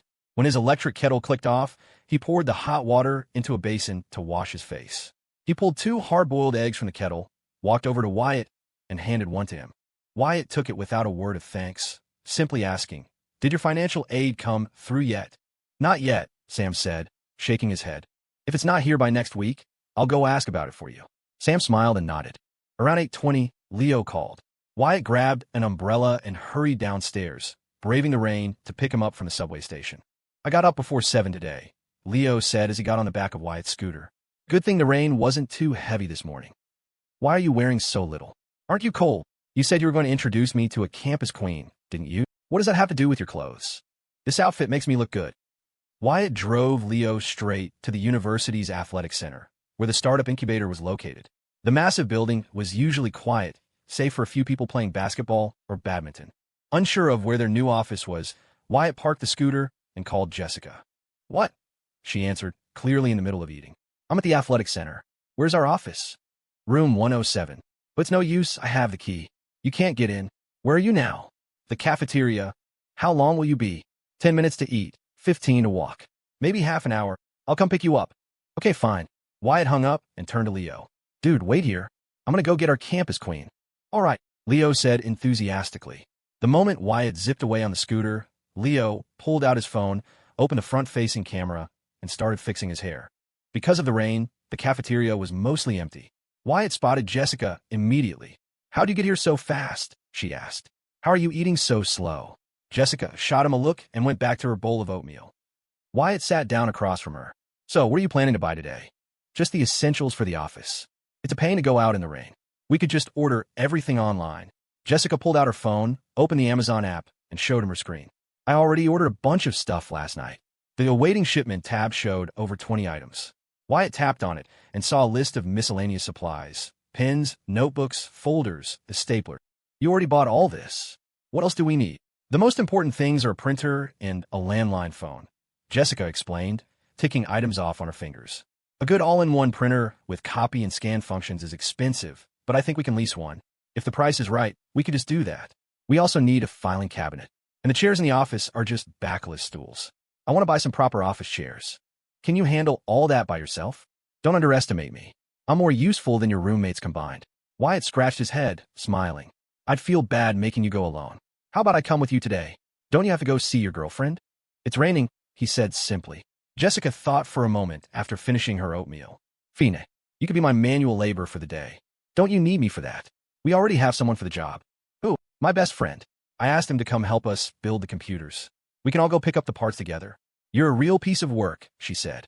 You trick someone into coming to help, then you make them do heavy lifting. We're best friends, Wyatt said with a laugh. Besides, he's happy to do it. Jessica just rolled her eyes. She finished her breakfast, but couldn't eat the bagel that came with it. She carefully wrapped it in a napkin and was about to put it in her pocket to save for later. Wyatt, surprised by her frugality and thinking about how unpleasant a cold bagel would be, held out his hand. I only had an egg this morning. I'll take the bagel. Can't you buy your own? Just need something to tide me over. Jessica rolled her eyes again, but pulled the bagel from her pocket and handed it to him. Then, they left the cafeteria together. Wyatt handed her the umbrella and got on the scooter first. Jessica hiked up her pant leg, swung onto the back seat, and held the umbrella over both of them with one hand while lightly gripping the back of his parka with the other. They rode together to the athletic center. From a distance, Leo saw them approaching. Seeing the girl in the back, he felt a thrill of excitement. That son of a bitch, he thought. He actually came through for once. Wyatt parked the scooter, and Jessica hopped off. She shook the water from the umbrella, tucked a stray strand of hair behind her ear, and walked inside with Wyatt. Leo, this is my best friend, Wyatt said with a grin. And this is Jessica, our campus queen. Leo's heart hammered against his ribs. Hi, he said nervously. Jessica, feeling a bit sorry for the guy Wyatt had roped into being their free labor for the day, gave him a small, kind nod. Hi. The three of them went to check out the office. It was just as Jessica had described. A spacious room, 500 or 600 square feet, set up like a faculty office with partitioned cubicles. There was even a small, separate conference room that could fit about 20 people. Place needs a good cleaning, Wyatt observed. I'll text Chris and Alex and get them over here to take care of it. It's getting late, Jessica said. We should get going. Right. As Wyatt and Jessica headed for the door, Leo hurried after them. Where are we going? To buy supplies for the office, Wyatt replied. And you still need to buy the parts for the computers, right? Leo lowered his voice. Is she coming with us? Yup. At the entrance to the athletic center, Jessica said, the scooter won't fit 3 people. Should we just walk? Yeah, Wyatt agreed. It's not far anyway. The 3 of them walked off campus together. Wyatt pulled out his phone and searched for the nearest electronics warehouse. In this day and age, buying a pre-built PC from a big box store was a surefire way to get ripped off. Wyatt wanted to check the prices on individual components. If they were cheap, they'd buy them on the spot. If not, he'd have Leo source them online. That place should also have printers and other office equipment. The nearest warehouse is a 40-minute bus ride or a 15-minute cab, Wyatt announced. Should we grab a taxi? Is that even a question? Jessica retorted. Time is money. Even in the rain, there were plenty of taxis passing by the university gate. Wyatt quickly flagged one down. He had intended to take the front seat, but Leo, the coward, was too timid to sit in the back with Jessica. So, Wyatt ended up in the back. The taxi reeked of stale cigarette smoke. Jessica, clearly displeased, rolled her window down halfway as soon as she got in. She gave Wyatt a pointed look, and he quickly rolled his window down too. With both windows open, a cross breeze blew through the car. Jessica deftly pulled a pin from her bag, twisted her hair into a bun, and then turned the conversation to business. Chris told me you 2 managed to win over the director at Riverwood Tech. Wyatt shrugged, summing it up succinctly. Flattery and a bribe. Jessica knew that sort of thing required money, but she asked anyway. How much did it cost? $5 grand. And we'll probably have to give him a little something every semester. But don't worry, it's worth it. This business. Jessica cut him off with a roll of her eyes. I'm not an idiot. I can do the math. Wyatt was left speechless. From the front seat, Leo couldn't help but let out a chuckle.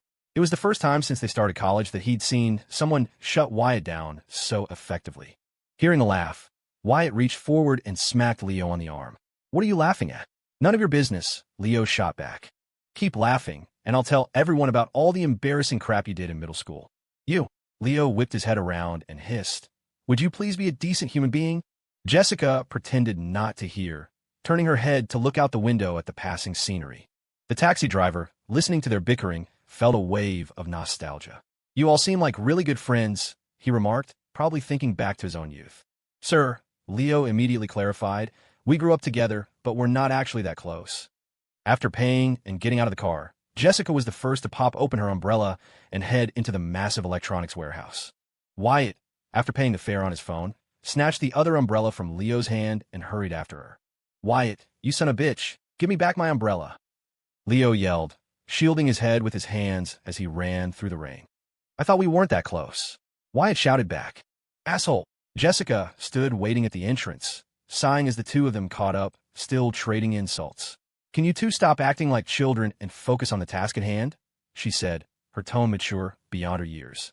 Yes, ma'am, they said in unison. The first floor was all sleek brand stores and official retailers. The three of them gave it a cursory glance and headed straight for the second floor. This level was the real heart of the place, a sprawling, chaotic marketplace of private stalls and tiny shops. There were vendors selling used computers and phones, repair shops, modding specialists, and, of course, countless sellers of components and accessories. It was like a smaller, grittier version of a legendary tech market. This was Leo's element.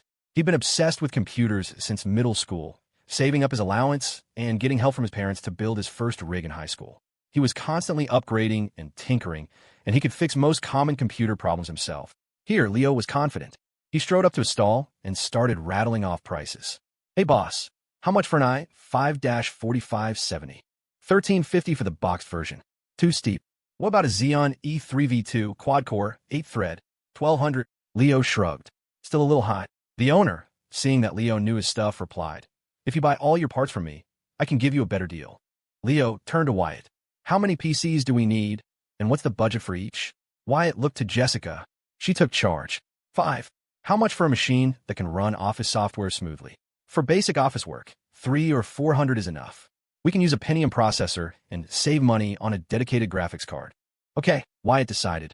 Let's build 2 higher-end ones for finance, and 3 basic ones that can just run smoothly.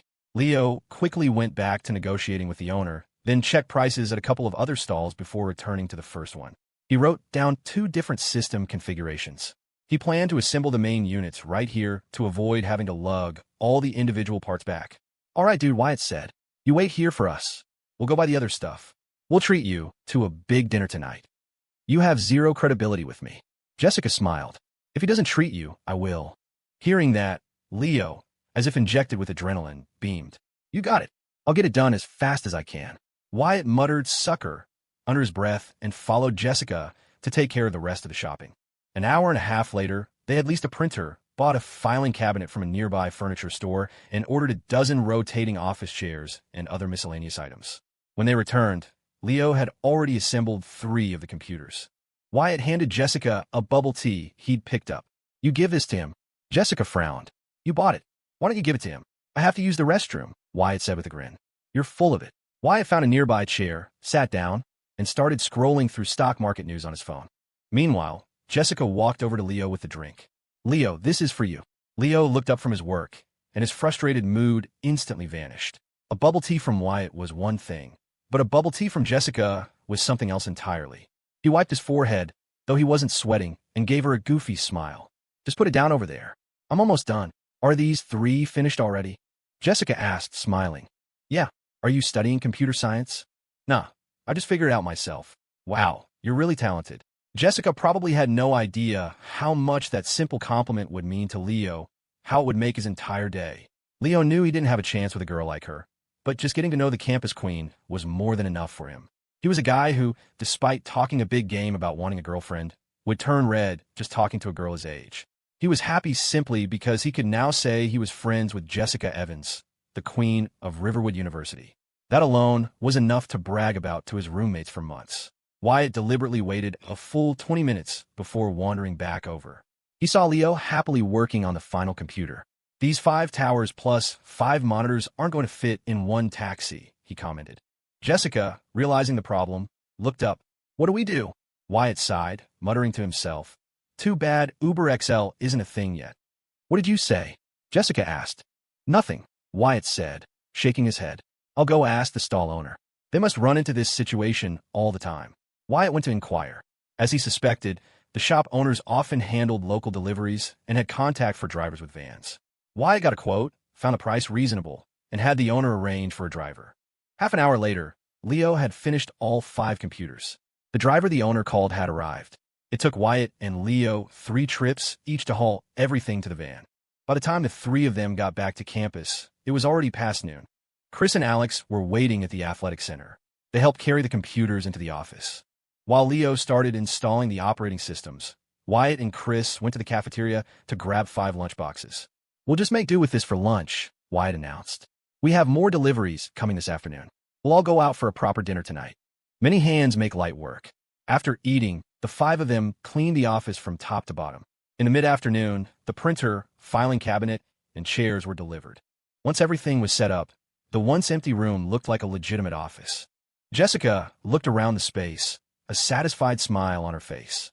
As a shareholder and the one who had secured the office, she was filled with a sense of accomplishment. It feels like we've gone from a garage band to a real company, Chris said with a laugh. Alex still looked a little skeptical. So this office is ours now. That's right, Jessica said, crossing her arms and smiling. Wyatt, tomorrow you need to get a sign made for the door. From now on, this company needs to be run professionally. I thought we were already pretty professional. I don't care about the other stuff, Jessica said immediately. But from now on, all financial matters, every expense, every dollar of income, has to go through me. Otherwise, filing taxes will be a nightmare. Fine by me. You're the expert. We'll do it your way. Alex scratched his head. So, does that mean we could go back to the dorm now? I haven't talked to my girlfriend all day. Chris frowned. What girlfriend? Wyatt laughed. Some girl he matched with on Saturday. You damn idiot. Before Alex could retaliate, Wyatt stopped him. All right, since we're all here, let's have a meeting. Let's talk about the future direction of our company. Jessica agreed that a meeting was necessary and followed Wyatt into the conference room. Wyatt pulled out the chair at the head of the table and sat down. Jessica and Chris sat on either side of him, with Alex and Leo taking the remaining seats. Here's what I'm thinking, Wyatt began, getting straight to the point. From now on, our company will have 4 departments. First, a sales department responsible for expanding our channels. Second, a procurement department to handle ordering vending machines and supplies. Third, a customer service department to coordinate with our campus reps and use the back-end system to notify them when to restock. And finally, a finance department to manage the company's overall finances. He continued, finance will obviously be run by Jessica. Sales will be headed by Chris. Alex, you'll be in charge of procurement. As for customer service, I plan to hire someone else. What about you? Chris asked. As the boss, I'll fill in wherever a department is shorthanded, Wyatt said. The vending machine market is about to get a lot of attention. I estimate we have less than 6 months before the competition gets fierce. That means if we don't scale up significantly in the next 6 months, we'll be fighting tooth and nail for every little piece of the market. And the more competition there is, the smaller the profit margins. So, none of us can afford to get complacent. We can't just focus on the university market, he went on. Hotels, motels, internet cafes, tutoring centers, office buildings, plazas, shopping streets, supermarkets. Basically, any place with high foot traffic, we need to try and secure a partnership. We'll definitely be short on people for that, Chris noted. Then we'll recruit a team of salespeople on a high commission basis. For every machine they successfully place, they get a $1,000 bonus. Jessica interjected. Does that mean we also need to hire a receptionist to handle miscellaneous tasks? Yes, I can handle the hiring, she volunteered. Great. Wyatt had no objections to her taking the initiative. The 5 of them talked in the office for over half an hour.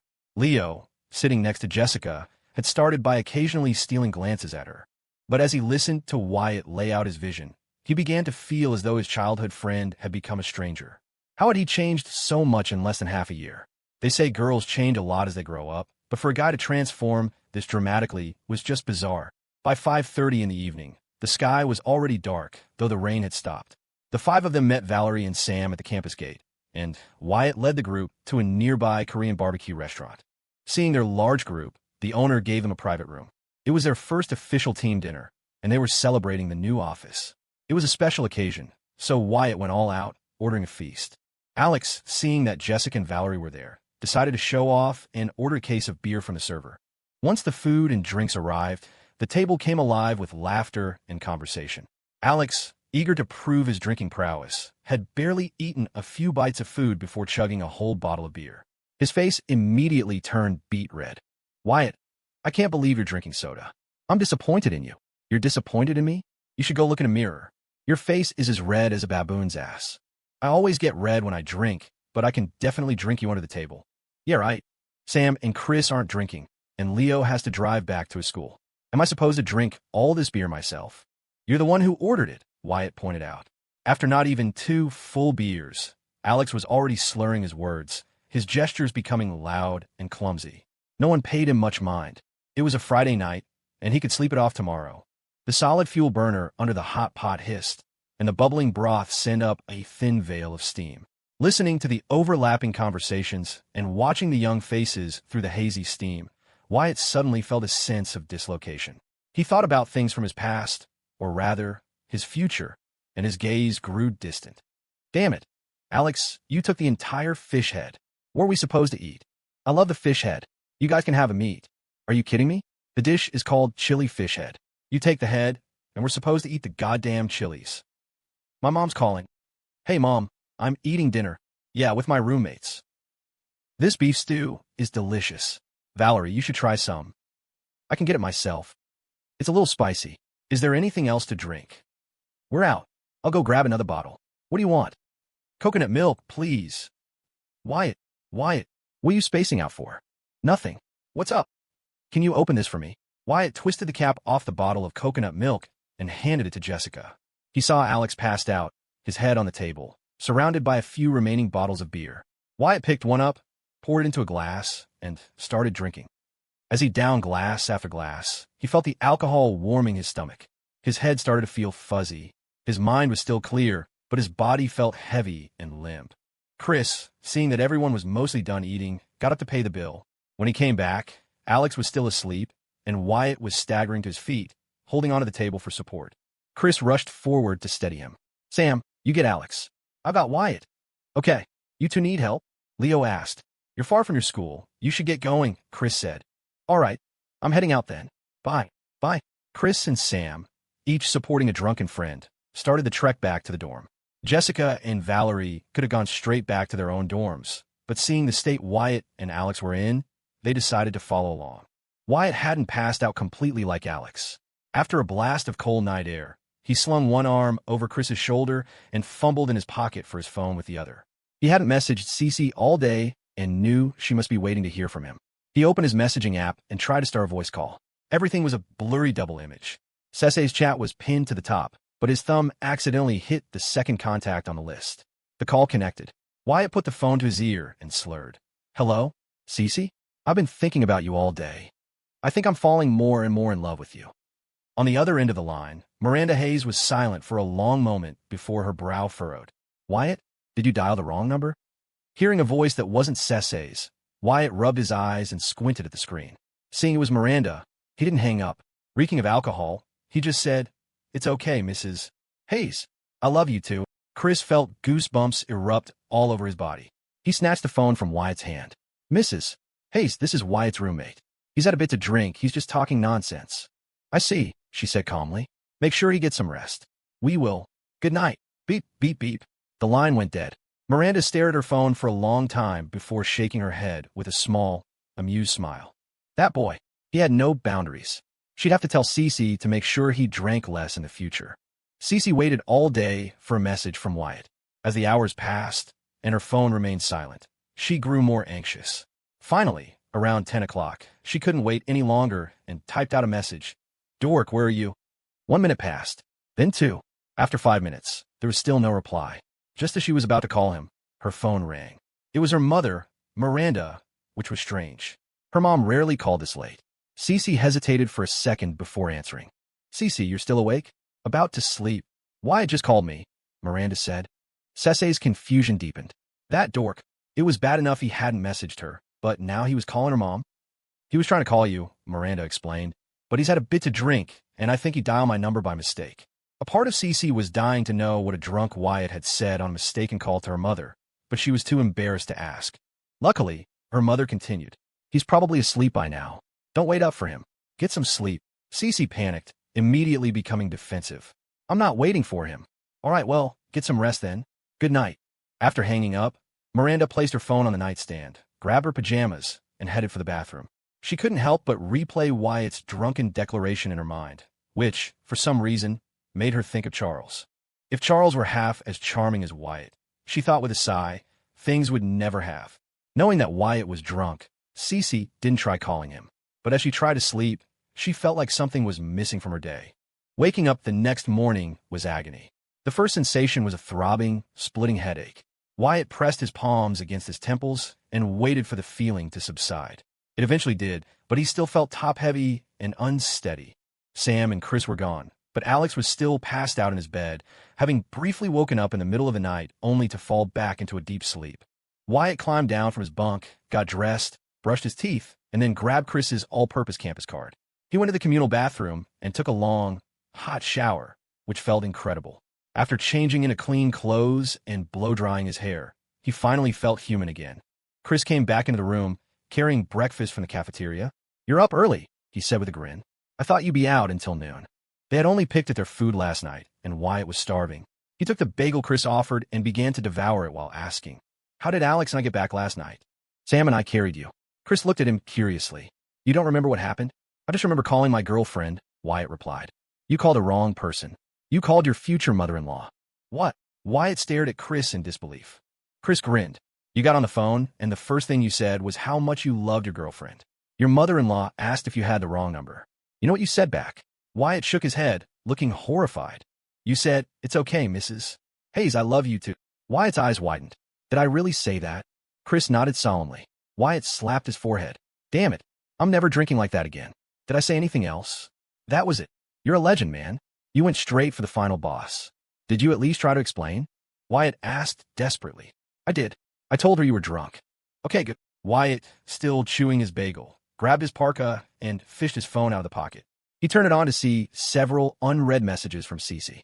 "Wyatt, I drank a little too much last night." "Wyatt, forgot to say goodnight." CeCe replied instantly, "I know." "Wyatt, how do you know?" "CeCe, my mom told me." "CeCe, you're really something else. You ignore my messages and call my mom instead." "CeCe, what did you say to her?" "Wyatt, it was a mistake. I dialed the wrong number." "Wyatt, I don't even remember what I said. Why don't you ask her?" "CeCe, I'm not asking." "Wyatt, we got the office approved, so we spent yesterday buying equipment and setting everything up. We had a meeting and then went out for a team dinner." "Wyatt, I wasn't planning on drinking, but my idiot roommate insisted. He got drunk after 2 beers, and the restaurant wouldn't take back the rest of the case, so I just drank it so it wouldn't go to waste. And then..." "CeCe, okay, I get it." "Wyatt, you're not mad, are you?" "CeCe, no." "Wyatt, really?" "CeCe, really?" "Wyatt, then send me a pic." "CeCe, get lost." Wyatt immediately sent a sticker of a cartoon character rolling away. CeCe couldn't help but smile as she typed, "If you don't message me before 10 from now on, I'm just going to sleep." Wyatt noted. "CeCe, okay, I have to go. The rain stopped, so Isabel and the others and I are going for a walk." "Wyatt, okay. Don't forget to miss me." CeCe smiled at the message. She started to type back, "I would never miss you," but then deleted it. Just as he finished chatting with CeCe, a message from Leo popped up. "Leo, you doing okay?" "Wyatt, I've been resurrected." "Leo, you should introduce me to more girls next time." "Wyatt, what's that supposed to mean? Jessica isn't good enough for you?" "Leo, are you an idiot? I might be good enough for her, but she's definitely not going to be into me. A guy's got to be realistic." "Leo, I need to find someone on my level." "Wyatt, that's a pretty specific request." "Wyatt, but love is all about fate. When it comes, cherish it. When it doesn't, just focus on making money." "Leo, spare me the lecture. I'm bored. Recommend a movie you've seen at least 5 times." "Wyatt, don't have a movie I've seen 5 times, but I do have one I haven't been able to finish even after 5 tries. Want that one." "Leo, what kind of movie takes 5 tries to finish?" "Wyatt, the kind that only needs 2 or 3 actors to tell the whole story." "Leo, go to hell." After lunch, Wyatt went straight to the office. While he was in the cafeteria, Jessica had called to say she'd hired a receptionist and asked if he wanted to meet her. With nothing else going on that Sunday, Wyatt figured he might as well. When he arrived, there was indeed a girl in the office, and she looked vaguely familiar. Seeing Wyatt, Jessica stood up and made the introductions. "This is Ruby. She's a junior in the business insurance program." Why does she look so familiar? Wyatt wondered aloud. Just as Jessica was about to explain, Ruby chimed in with a laugh. Because we've seen each other before. At the welcome gala, Jessica and I danced on stage together, and you were in the audience, staring at Jessica the whole time. Bullshit, Wyatt interrupted, his face flushing. What do you mean, staring? I was openly admiring her performance. Don't make me sound like a creep. At that, Ruby covered her mouth and giggled. Jessica, you were right. He's definitely got a thick skin. So you'd better think carefully, Jessica said to her friend. If you really join our company, you'll have to be co-workers with this guy. He's a total pain. Ruby just waved her hand dismissively. It's fine, as long as he's handsome. Anyway, if there's nothing else, I'll head out. Okay. After a quick goodbye, Ruby grabbed her bag and headed for the door. As she passed Wyatt, she shot him a playful, flirty wink. Once she was gone, Wyatt immediately turned to Jessica. You're pulling your own friends into the company? That's called nepotism, you know? Jessica scoffed. The company is literally just a handful of us. If they're not your roommates, they're your classmates. And from what I hear, Leo is the student representative for the Riverwood Institute of Technology. If bringing you on board is nepotism, then what does that make all of your hires? Wyatt was speechless. He quickly changed his tune. Actually, I think Ruby is a great choice. She's got the looks, the personality. She's more than qualified to be a receptionist. I've already posted the job descriptions for a customer service lead and for sales reps on a few job sites and the school's work-study subreddit. A lot of people are interested. I'll screen the resumes first, then set up interviews. Sounds good. No problem. You're the boss now. You need to start paying attention to your personal image. Personal image? Wyatt asked, confused. Didn't you just hear Ruby say I was handsome? I'm not talking about that. Then what? Jessica shot him a look. Stop letting your eyes wander every time you see a pretty girl. I don't do that. When I see a pretty girl, I look at her eyes first. If she's not looking at me, then I'll look somewhere else. They usually never find out. Just shut up. Wyatt was about to retort when his phone buzzed in his pocket. He pulled it out and instinctively glanced at Jessica. The message was from her father, Charles Evans. All right, I'm heading out, Wyatt said. Text or call me if you need anything. I'm on call. Jessica mumbled without looking up. Not wanting to press his luck, Wyatt walked out of the office, dialing Charles's number as he headed out of the gym. Hello, Mr. Evans, Wyatt said. Charles got straight to the point. I'm about to send you a contact. Add him. He'll tell you what to do. Fordham has 4 campuses. You can start with the Rose Hill and Lincoln Center campuses. I'll let you know about the other 2 later. Okay. As for NYU, I should have an update for you this week. Wait for my call. No problem. How has my daughter been at school lately? We got an office from the university, and she's been really excited setting it all up the past few days. She seems very happy. Good. Keep me updated on how she's doing. And if the company runs into any problems, you can come to me. Got it. Thank you, Mr. Evans. After a few more words, Charles hung up. He wasn't doing all of this for Wyatt, but for his daughter. Ever since he had remarried, Jessica had refused to take any of his money. At first, Charles would give money to his brother, Peter, to pass along to her, but Jessica found out once and never accepted a dime from her uncle again. Charles was constantly worried about Jessica's financial situation. She was a young woman with no source of income, and her maternal grandmother was no longer able to work. Even though his first wife had left Jessica a sum of money, she hadn't touched it. After graduating high school, she had even worked as a server at a coffee shop for 2 months. Charles had secretly watched her from outside the shop several times, his eyes welling up each time. For a while, his brother Peter and his wife had acted as intermediaries, but they had their own jobs and didn't see Jessica enough to know the details of her life. Now, Wyatt had taken their place, becoming the middleman between father and daughter. It was a situation that benefited all 3 of them. Charles could learn more about his daughter's life. Wyatt could expand his company with Charles's help, and Jessica, as a shareholder, would directly profit. Wyatt added the contact Charles sent over. Charles must have already briefed the person, because as soon as the request was accepted, a message came through telling Wyatt to come by this week to finalize the vending machine locations so an electrician could be scheduled. Wyatt readily agreed, setting the meeting for Tuesday afternoon at the Rose Hill campus. He'd have Chris handle the Lincoln Center campus. With the plan settled, Wyatt happily hopped on his electric scooter, ready to head back to his dorm.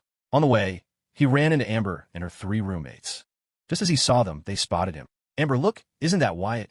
It is, Amber confirmed, following her roommate's pointed finger.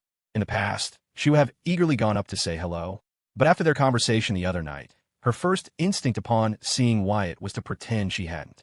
Wyatt, however, pulled his scooter to a stop and greeted them with a smile. Where are you lovely ladies off to? It's not raining, so we thought we'd just walk around off campus for a bit. All right, well, see you around. Bye. Bye. Amber didn't say a single word, but as Wyatt rode away, she couldn't help but watch his retreating figure for a long time. He's long gone, and you're still staring. I'm not. What was that all about? You didn't even say hi. He has a girlfriend now, Amber said quickly. We shouldn't get too close to him, or people might get the wrong idea. Oh, right.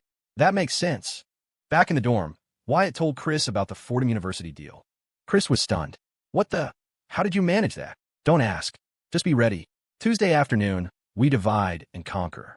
You take the Lincoln Center campus, I'll take Rose Hill. Let's get this done. You got it. Also, we need to find a representative for the Riverwood Polytechnic Institute. You're in charge of that too. That's easy, Chris said. Plenty of students are looking for work-study gigs. I just have to post on the school subreddit, and I'll find someone. Wyatt nodded, sat down, and pulled out his phone. He was about to ask CeCe if she was back yet when a picture message came through from his cousin, Riley. Riley, image Riley. Wyatt, do you know how to do this problem? Wyatt glanced at the image and quickly typed back. My English has always been terrible. I might know other stuff, but I'm clueless when it comes to English. Riley, this is math. Wyatt, this is math? Why is it all letters? Riley, I'm in the junior high math Olympiad. This is a math Olympiad problem. Wyatt, Riley, you're so dumb. Wyatt, Riley, forget it. I'll just ask my teacher tomorrow at school. Wyatt, Riley, no wonder CeCe calls you a dork. You really are an idiot. The new week was a busy one. On Monday, Jessica had scheduled 7 interviews. 2 were for the customer service position, and the other 5 were for sales. The 2 customer service candidates were both girls, a junior and a senior. After a brief chat, Wyatt politely turned down the junior. The reason was simple. The customer service role required someone to be consistently available. A junior schedule was packed with classes, while a senior in their first semester had far fewer. So, Wyatt chose the senior, a girl named Megan. As for the 5 sales applicants, 2 of them dropped out after Wyatt explained the pay structure. He hired the remaining 3 on the spot. The salary Wyatt set for the sales reps was low, only a $500 monthly base. But for every vending machine they successfully placed, they would get a $1,000 commission. The work itself was relatively straightforward. Print some business cards and spend their free time pitching to high-traffic businesses. The job was essentially pure sales, and it required a thick skin. Anyone too thin-skinned wouldn't last. On Tuesday afternoon, Wyatt and Chris split up. As soon as their classes ended, they each took a cab to their assigned campuses.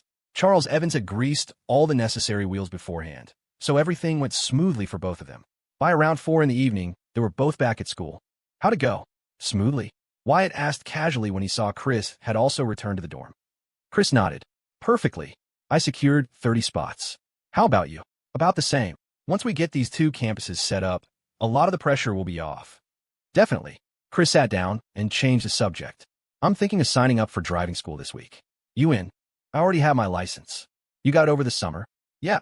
Damn, I should have done that too. By the way, where's Alex? Wyatt shrugged. He wasn't here when I got back. I messaged him a bit ago, but he hasn't replied. Chris pulled out his phone and sent a voice message to Sam. Sam, is Alex at the market? Sam's reply came quickly. He's not here. He had lunch with me at the cafeteria, then went straight to the office. Chris put his phone down.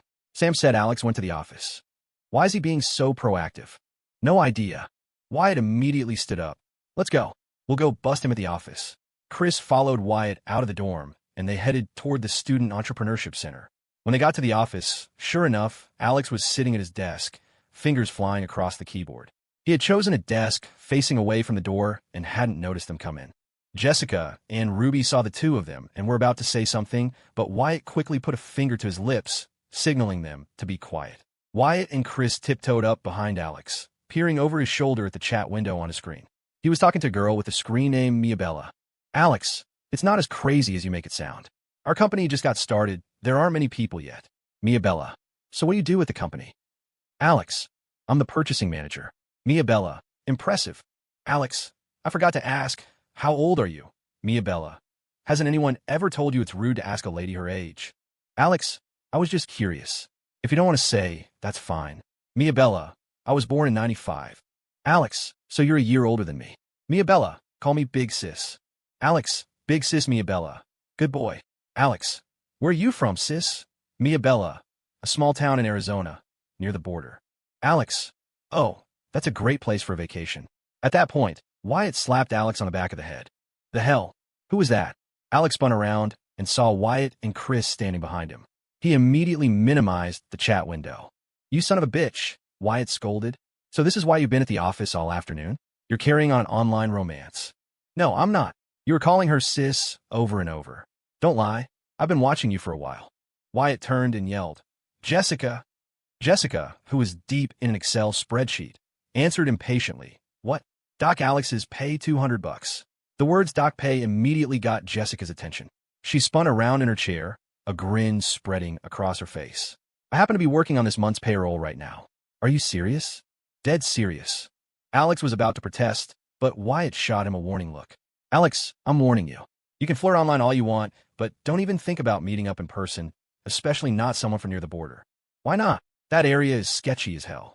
The next day, after his first afternoon class, Wyatt took Alex to the vending machine factory. Since he was putting Alex in charge of purchasing, he needed to hand these responsibilities over. This is the last time I'm taking you on a business run, Wyatt told Alex, his tone serious. From now on, this is your job. If you don't want to do it, tell me now, and I can find someone else. Alex understood the unspoken message. Wyatt was making it clear. If you want to work with me, then work hard. If not, don't be a dead weight in the company. Alex wasn't an idiot. He nodded quickly. From now on, it's money first, school second, online dating third. On the way back, Wyatt gave Alex a task. Order a batch of advertising stickers and distribute them to the campus reps to put on the vending machines. What should the stickers say? Alex asked. Just C&W Vending, with a contact number for partnerships below it. Leave a blank space in the middle that says, add space for rent. Okay, I get it. Have the print shop make a mock-up first and send it to me for approval. Got it. It was past 6 by the time they got back to school.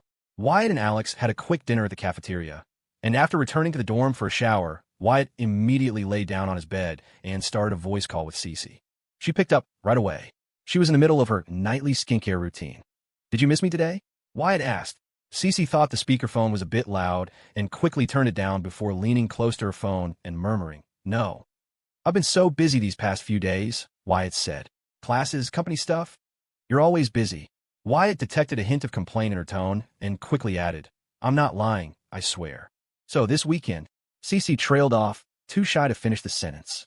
She felt that asking if Wyatt was free on the weekend was the same as saying I miss you. Even though that's exactly what she was thinking, she couldn't bring herself to say it. Wyatt smiled. If it's not raining this weekend, I'll come see you. It's not supposed to rain this weekend, CeCe replied instantly. Already checked the weather forecast today. Then I'll come see you. At this point, CeCe's 3 roommates couldn't take it anymore. Ashley spoke up directly. CeCe, if you want Wyatt to come over, just say so. Why are you beating around the bush?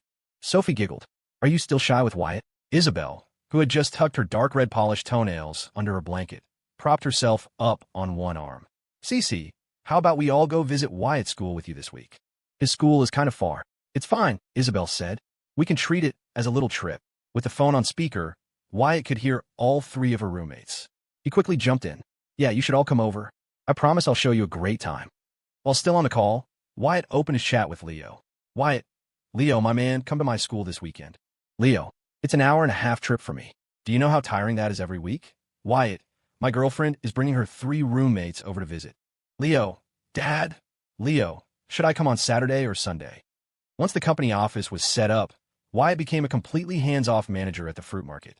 Fruit sales always dipped in the winter anyway, and with Sam and Valerie there, the store could handle it. Wyatt decided to give them each an extra $300 a month. Since Alex, who used to handle deliveries, was now the purchasing manager for the company, his old duties naturally fell to them. On Thursday, Wyatt met with the new sales reps and handed them their business cards. They were all surprised to see their job title, Business Development Manager. Then, Wyatt began his pep talk. All right, guys, do you know what the most important quality is for this line of work? The reps were all older than Wyatt, but somehow he seemed more mature, possessing a natural leadership quality. Jessica had initially worried that they wouldn't take him seriously because of his age, but after a few days, they all seemed to treat him with a surprising amount of respect. It's having no shame, Wyatt answered his own question. In this business, caring about face means losing face. Not caring about face is how you gain face. I've given you the title. Don't think that just because you're young, people will look down on you when you go out to pitch a deal. If you think that way, you're the one looking down on yourself. Jessica, who had been bookkeeping, and Ruby, who was watching nearby, Both subconsciously stopped what they were doing and perked up their ears to listen to Wyatt's impromptu lecture. You're going to get rejected at first. You might even get kicked out of places. But that's nothing. Let me ask you guys something. When you're lying in bed at night, or just alone with your thoughts, do you ever think about embarrassing things you've done in the past? And when you think about them, you just cringe and think, God, I was so lame. All the time, one of them said. Wyatt grinned. I used to think that way too. But the truth is, nobody else cares. Even if you were genuinely embarrassing in that moment, nobody else remembers it afterward. You're the only one who holds on to it. Smart people only look at the present and the future. They don't get bogged down by past mistakes or foolish moments. I'm telling you this to prepare you. If you go out there and get the cold shoulder, get thrown out, or even get yelled at, don't for any reason let it weigh on you. We all live for ourselves. Jessica and Ruby were both a little surprised. They never expected that Wyatt, who was usually so flippant and jokey, could sound so profound when talking about these bigger ideas. I'm saying all this to give you a heads up. Now, let's talk about what to do when you meet a client who isn't immediately hostile. How do we close the deal? First step, you create the demand. Make them understand the benefits of partnering with us. Have you guys seen the movie The Wolf of Wall Street? Wyatt spoke fluently, completely off the cuff. The short meeting lasted for about an hour. After the sales reps had left, Ruby sat at her desk, resting her chin on her hands, and asked with keen interest, Boss, where can I watch that movie you mentioned, The Wolf of Wall Street? You want to see it? Yeah. Wyatt smiled. My roommate has the unrated version on his laptop. I'll send it to you tonight. Awesome. Friday afternoon was free of classes. While eating lunch in the cafeteria, Wyatt sent a message to CeCe, asking what time they planned to arrive so he could prepare. She replied quickly, saying they would leave at 9 on Saturday morning and arrive around 10.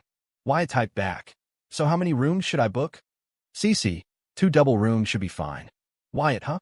Then where do I sleep? CeCe. CeCe, don't you live in a dorm? Wyatt, I could book 3 rooms. The 2 of us could share a double. CeCe, rejected. Wyatt, I just want to spend more time with you. CeCe, no. Wyatt, I'll just hold you while we talk, that's all. CeCe, not yet. Wyatt, all right, I'll listen to you. Wyatt, text me when you leave tomorrow. CeCe, okay, I'm going to eat now. Wyatt, good girl. Eat up. After getting the details, Wyatt put his phone back in his pocket and started devouring his meal. He noticed Sam sitting across from him, looking distracted. Sam, has the financial aid not come through yet? Wyatt asked casually. Sam nodded. That's weird, Wyatt said, puzzled. I asked the student advisor, and she said it would be dispersed this week. Maybe we just have to wait a little longer, Sam said. Wyatt, please don't ask her again. I'm afraid she'll get annoyed. Give me your phone. Though confused, Sam handed his cheap Android phone to Wyatt. Having gotten used to his iPhone, Wyatt found Sam's phone painfully slow. Fortunately, there weren't many apps installed. Wyatt opened the messaging app, found the advisor, Ms. Sutton, and sent a message. Dad, I'm almost out of money for the month. I think my advisor forgot to process my financial aid. Could you send next month's allowance early? Wyatt saw the typing indicator appear at the top of the screen. He quickly typed again. Oh, I'm so sorry, ma'am. Wrong person. Ms. Sutton replied quickly.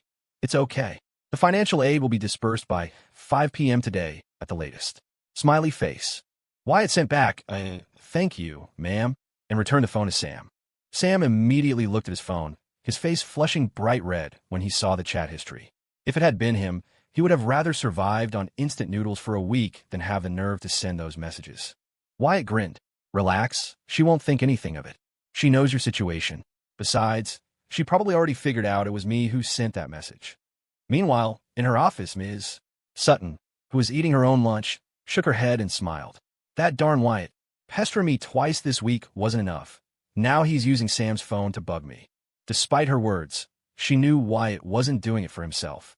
She sent a message to the department head to confirm. After getting a definitive reply, she sent a message directly to Wyatt. The financial aid will be sent out this afternoon. Wyatt replied instantly. Awesome. /kiss_emoji. At the USC Thornton School of Music, the 4 roommates of room 205 were up bright and early. Today was the day they were visiting Wyatt at his school. Girls at this age are all conscious of their appearance, especially when going somewhere with a lot of people. They were determined to look their best. Isabel, you're so sneaky you even put on tights. With one long, stocking-clad leg propped on a chair, Isabel laughed. What do you think? Don't these tights make my legs look super long? Are they thick? Isabel pinched a bit of the fabric on her calf. They're super thick, warmer than wearing leggings under jeans. Send me the link later. No problem, Isabel chuckled. CeCe, you want the link? CeCe looked at Isabel's long, slender legs, made even more so by the tights, and hesitated for a moment. Just as she was about to speak, Isabel added, "You definitely want it, because Wyatt will like it." CeCe immediately changed her answer. "I do not." After pulling on a pair of leather boots, CeCe opened her closet. It was, as always, packed full. There were 4 or 5 puffer jackets alone, along with several trench coats, fleece-lined hoodies, and wool coats. She couldn't decide what to wear. Her pants and boots were both black, a color that goes with everything. After a few dozen seconds of deliberation, she finally made a choice, pulling out the long, white puffer jacket that Wyatt had bought with her. Once dressed, CeCe checked herself in the mirror. Then, while her 3 roommates were busy with their makeup, she secretly stuffed a black scarf in her bag. "You bought me a jacket, so I'm giving you a scarf." It seemed perfectly reasonable to CeCe. The only problem was figuring out how to give it to him. It had to be a moment when they were alone. "I'm ready." "Me too." "CeCe, should we head out?" "Okay." The 4 of them closed the window, locked the door, and left the dorm. At the school gate, they hailed a cab to take them to Fordham University's Gabelli School of Business. The reason CeCe hadn't opted for a faster cab last time was twofold. First, most cabs had a pungent smell that she found nauseating, though she could tolerate it. The bigger reason was that she found most drivers to be chatterboxes, and she despised making small talk with strangers. That's why she had chosen to squeeze onto the subway last time. The cab ride took 40 minutes, finally stopping at the south entrance of the business school. Though she had been here before, CeCe didn't go in to find Wyatt directly. Instead, she called him first. Wyatt, who had been anticipating their arrival, was already waiting at CeCe's Fresh Market. After getting the call, he jogged to the school entrance. From a distance, Wyatt saw 4 beautiful young women standing on the curb. "Long time no see, ladies." Wyatt ran up to them with a greeting. Noticing they were all wearing makeup today, he immediately complimented them. "Whoa, how are you all so beautiful today?" That single sentence instantly erased the fatigue from the 40-minute car ride, replacing it with a ripple of happiness. Girls, after all, are always happy to be called beautiful. Isabel laughed. "We got up at the crack of dawn to do our makeup just to see you. How's that for an answer?" "Haha, perfect. Absolutely perfect." While talking to Isabel, Wyatt had already sidled up next to CeCe. Before she could react, he swiftly took her hand in his. "Come on, let me show you around my school." "Okay." Wyatt led CeCe into the campus. Walking beside him, CeCe tried to pull her hand away a couple of times, but Wyatt held it tight. After muttering a few affectionate insults like jerk, creep, and dork, she resigned herself and followed his lead.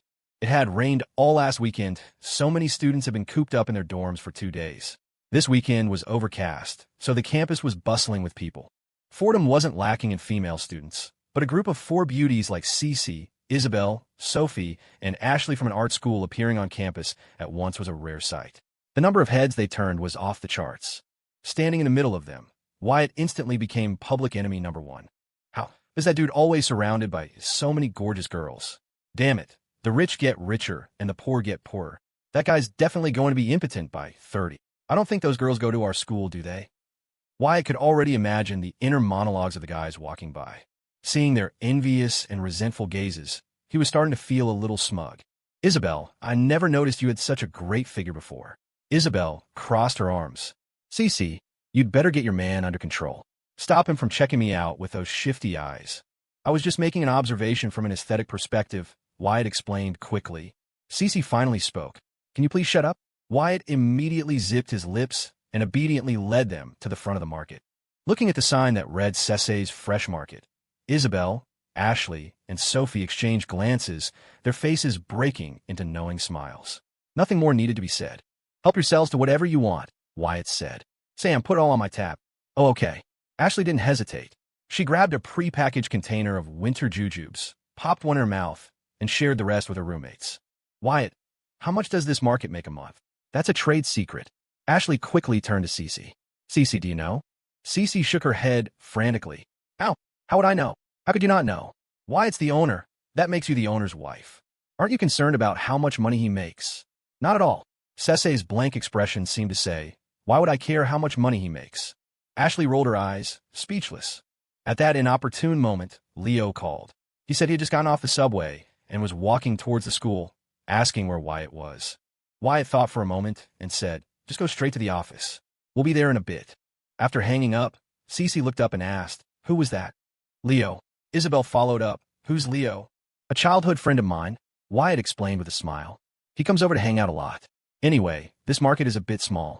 Let me take you guys to my company office. Ooh, okay. The four girls followed Wyatt toward the gym. Once they were out of the market, Wyatt intentionally sidled up to CeCe. But this time, she was prepared. For every step Wyatt took toward her, she took a step away. As Wyatt herded her from one side of the path to the other, CeCe finally crossed her arms over her chest, making it clear she wasn't letting him hold her hand. You won't even let me hold your hand? Wyatt whispered.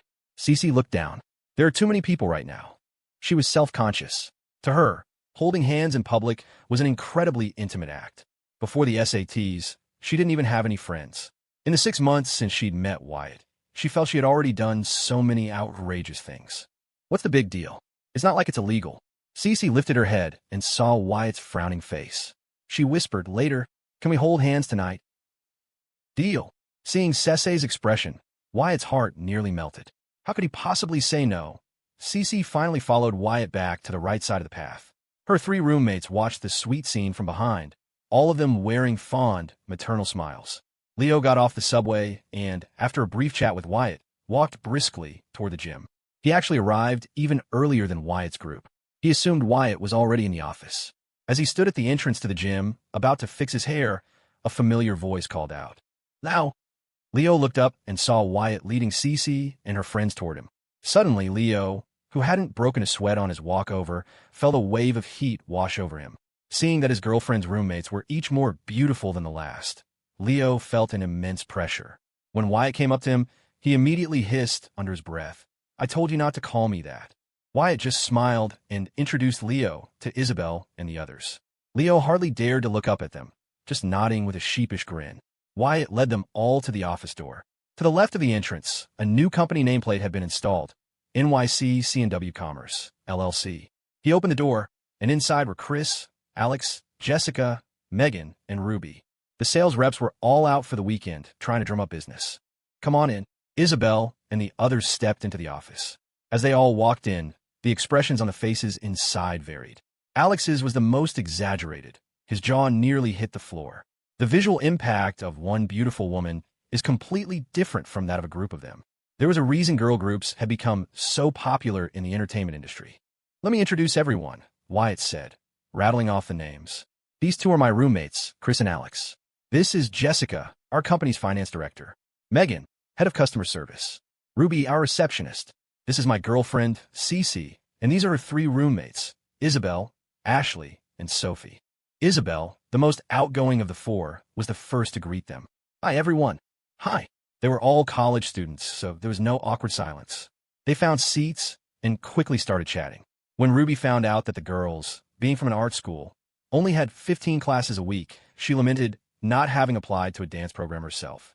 Girls naturally gravitate toward gossip when they get together, and Wyatt couldn't get a word in edgewise.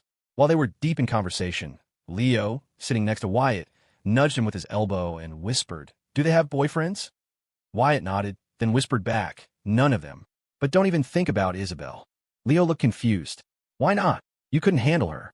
Besides, you're not a good match." Leo didn't question Wyatt's judgment. Even though they had just met, it was clear Isabel had a bold, modern personality. She wasn't his type anyway.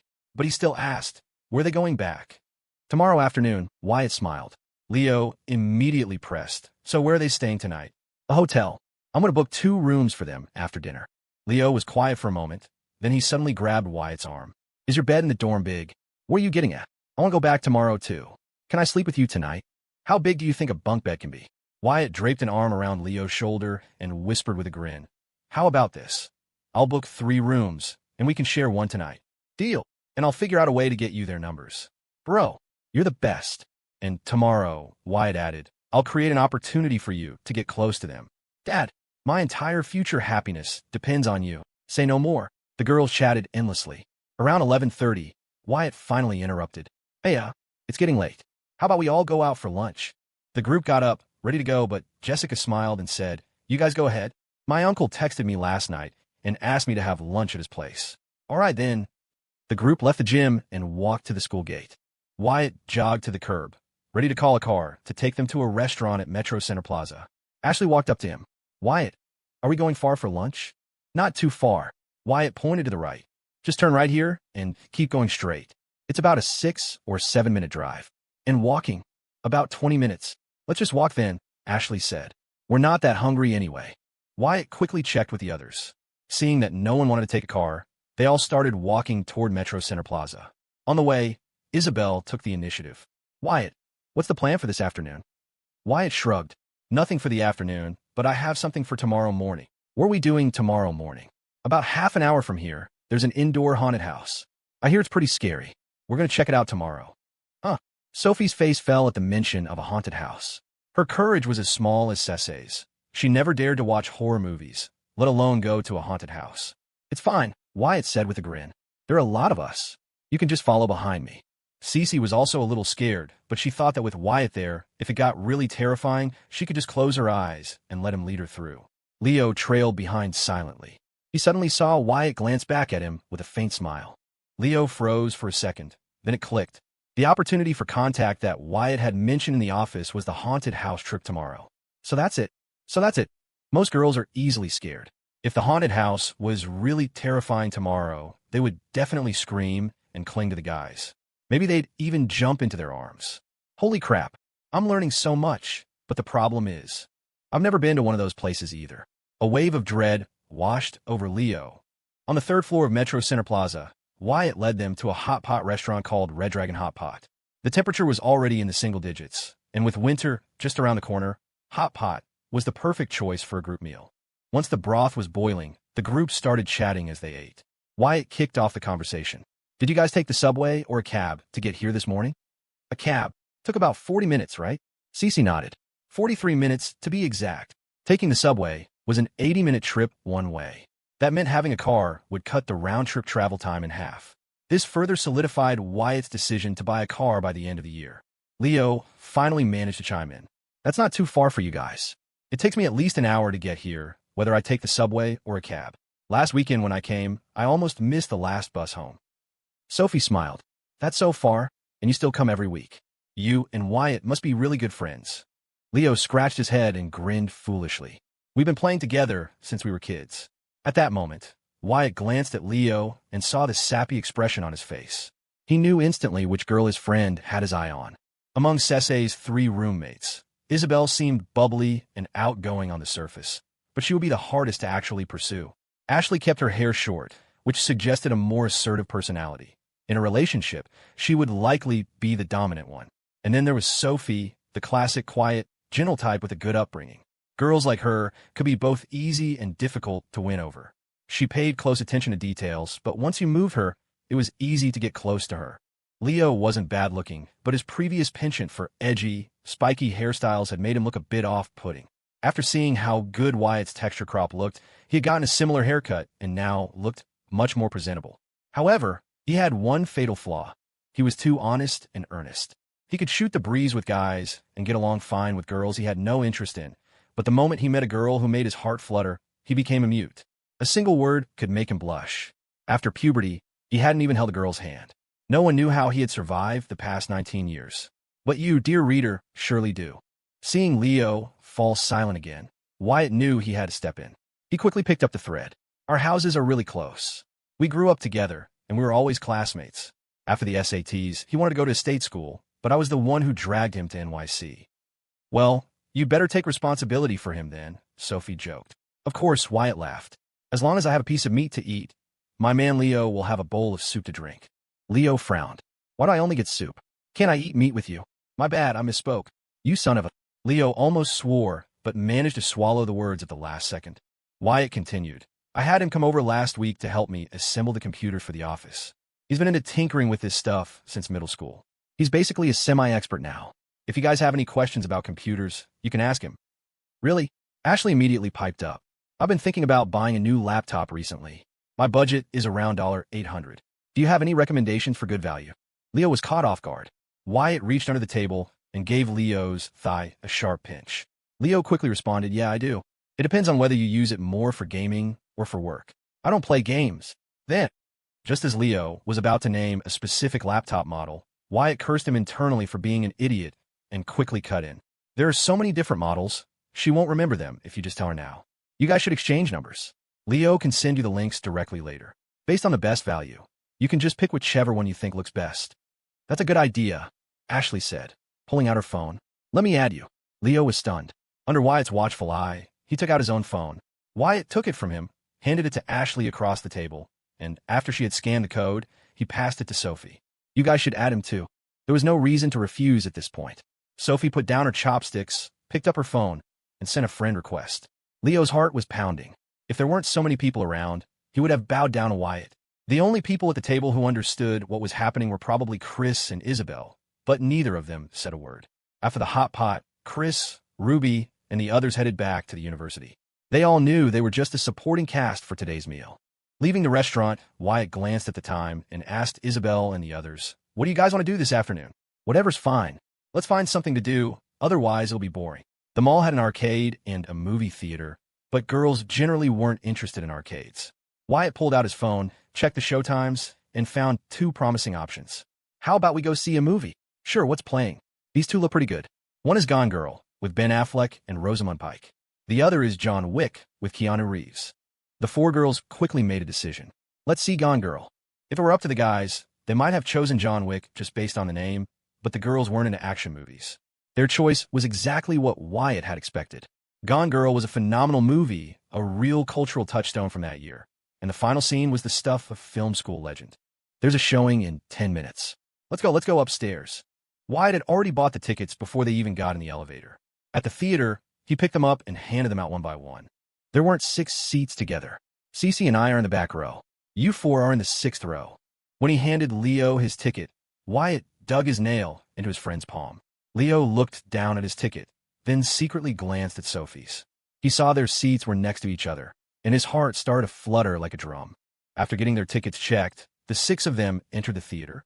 Wyatt led CeCe to a corner seat in the last row. When the ads finished and the movie began, the lights in the theater went out. In the pitch-black back row, a hand slowly found its way to a small, soft hand. The small hand twitched twice, but finding itself held fast, it stopped struggling. Wyatt had already seen the movie and remembered the plot. He had no intention of actually watching it. About 10 minutes in, he pushed up the armrest between their seats. His hand then crept around the back of CeCe's neck, gently resting on her shoulder. In the dim theater, CeCe turned her head, her watery eyes blinking at Wyatt. Her pitiful little gaze seemed to ask, "Dork, what are you trying to do?" "It's more comfortable to watch if you lean on my shoulder," Wyatt whispered. CeCe saw that everyone else was engrossed in the movie.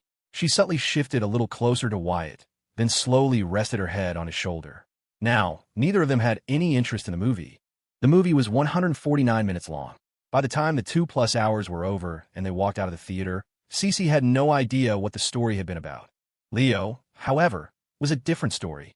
The moment they left the theater, he started an incessant discussion with Wyatt about the plot, going on about how amazing the directing was and how the ending had his heart racing. Wyatt cursed him 1,000,000 times in his head. "I bought you a movie ticket to sit next to Sophie, not for you to actually watch the damn movie." He had no idea that for the entire 2+ hours, Leo, in an effort to leave a good impression on Sophie, had sat with his back ramrod straight, not saying a single word to her. "You guys wait here. Leo and I will go get you some milk tea." "If we're getting milk tea, I want red bean in mine," Isabel chimed in. "Me too," said Ashley. "I'll just have something hot," Sophie said. "As hot as possible, please." Wyatt nodded and, grabbing Leo, walked quickly toward the milk tea shop. After a dozen paces, Wyatt slung an arm around Leo's shoulders, pulling him close. "Are you brainless? I specifically arranged for you to sit with Sophie so you could talk to her. Who the hell told you to watch the movie?" "Huh," Leo said. "Didn't we sit together because there were no other seats?" "You idiot, the theater wasn't even full. How could there be no seats? And even if there weren't, why would I put you next to Sophie and not Isabel or Ashley?" It dawned on Leo. His face fell. "I didn't know what to say. I saw she was watching the movie, so I didn't want to bother her. I gave you an opportunity, and you can't even use it. Bro, help me again," Leo pleaded, a look of misery on his face. "How else am I supposed to help you?" "Anything, bro, I'm begging you. I really like this one." Wyatt sighed in exasperation. "Let me ask you, at lunch, what kind of hot pot broth did Sophie have?" "Tomato broth. When I had dinner with them at their school before, Sophie's tastes were on the heavier side. Think about it. Why would a girl who likes spicy food choose a tomato broth today?" "Why?" Wyatt rolled his eyes and patiently continued. "And just now, when I said I was buying milk tea, what did she say? She said she wanted it hot. And then—" "What and then?" Wyatt jabbed a knee into Leo's butt. "You're such an idiot. From those two things, you can tell she's probably on her period. Girls are fragile and emotional at this time. Leo's eyes widened. Wyatt went on. They're going back to school tomorrow afternoon. They'll definitely eat lunch out, but they'll probably have dinner tonight and breakfast tomorrow at the hotel. So, you're in charge of dinner tonight. You can get whatever for the others, but what you get for Sophie has to be different. So what should I get her? A simple soup or something. They eat light at night, and a hot soup would be really comforting right now. The advice was like a divine revelation to Leo. He grabbed Wyatt's arm and whispered, "What should I say when I give it to her?" Absolutely do not say you bought it specially for her. That's too direct. You can say something like, "I noticed you were eating pretty light at lunch, so I brought you some soup." Remember, details determine success or failure. I get it. Wyatt patted Leo's shoulder twice and walked up to the milk tea counter. "Hi, 6 red bean milk teas, all hot as possible. 4 of them half sweet." Leo was puzzled. Why 4 half sweet? They're worried about gaining weight. Half sweet lets them enjoy the drink without feeling guilty. You're a genius. They waited at the counter for a few minutes. When a staff had made 4 of the teas, Wyatt handed 3 of the half-sweet ones and 1 regular sweet one to Leo.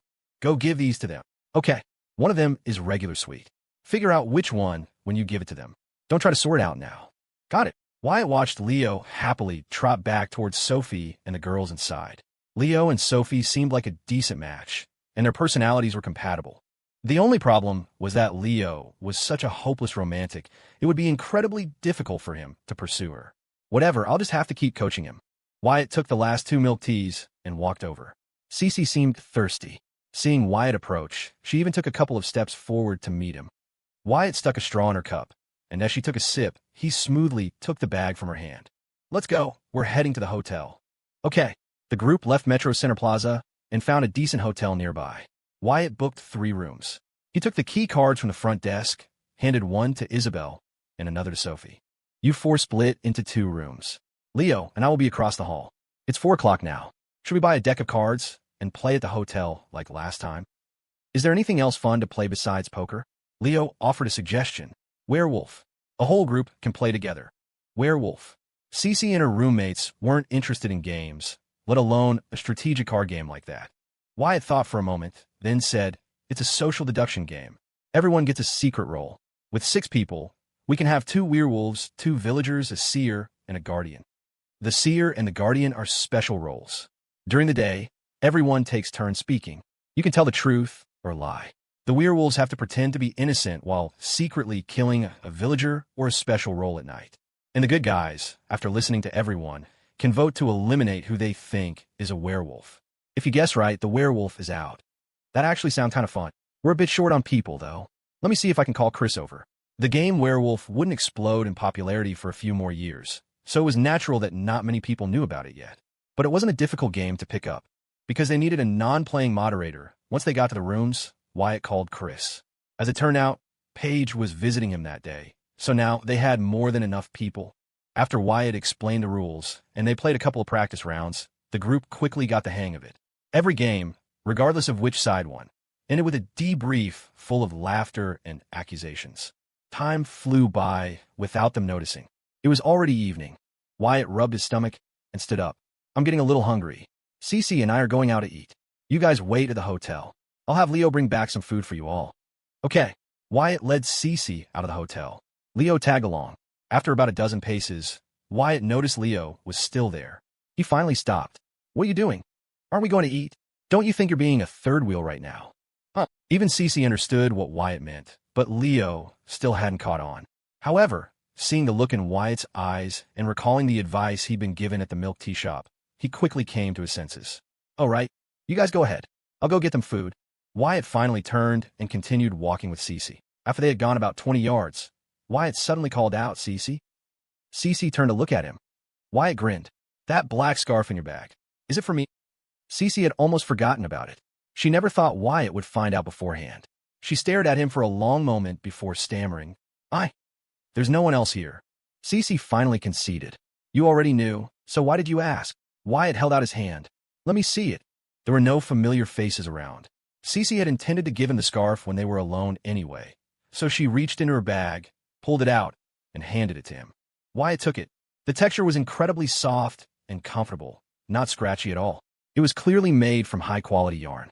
He looked at it for a moment, then placed it back in CeCe's hands bent down and lowered his head. "You put on for me." CeCe warily glanced up and down the street. Seeing that no one was paying attention, she carefully wrapped the scarf around Wyatt's neck. Then it hit her. Wyatt could have easily put the scarf on himself. Why did he need her help? She pouted, and just before Wyatt straightened up, she gave his head a light tap with her small hand. "So, how do I look?" "Handsome." Wyatt made a goofy face and said smugly. "Not handsome at all." "You look ridiculous," CeCe said, suppressing a smile as she walked ahead. Wyatt laughed. "Later, if my mom asks where this scarf came from, can I say you gave it to me?" CeCe stopped in her tracks, then quickened her pace. "I don't know. Don't ask me. Actually, my mom already knows I'm dating someone in college. She even told me to find some time to bring you home." CeCe quickly covered her ears. "I don't want to hear it. Stop talking." Wyatt was just teasing her. He knew CeCe wouldn't dare go home with him to meet his parents right now. Besides, bringing her home so abruptly would seem too forced. He figured they were only freshmen, and there was plenty of time ahead. There would be opportunities to orchestrate a meeting between CeCe and his mom. Once they knew each other, going home together wouldn't be so awkward.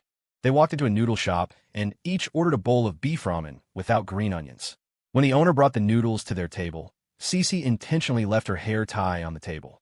She picked up her chopsticks, blew on the hot noodles, and began to eat, brushing her hair away from her face with her free hand.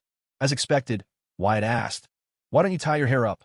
CeCe turned her head, her heart fluttering. "You do it for me." Wyatt quickly got up, took the black hair tie from the table, and gathered CeCe's mass of dark, shiny hair into a ponytail.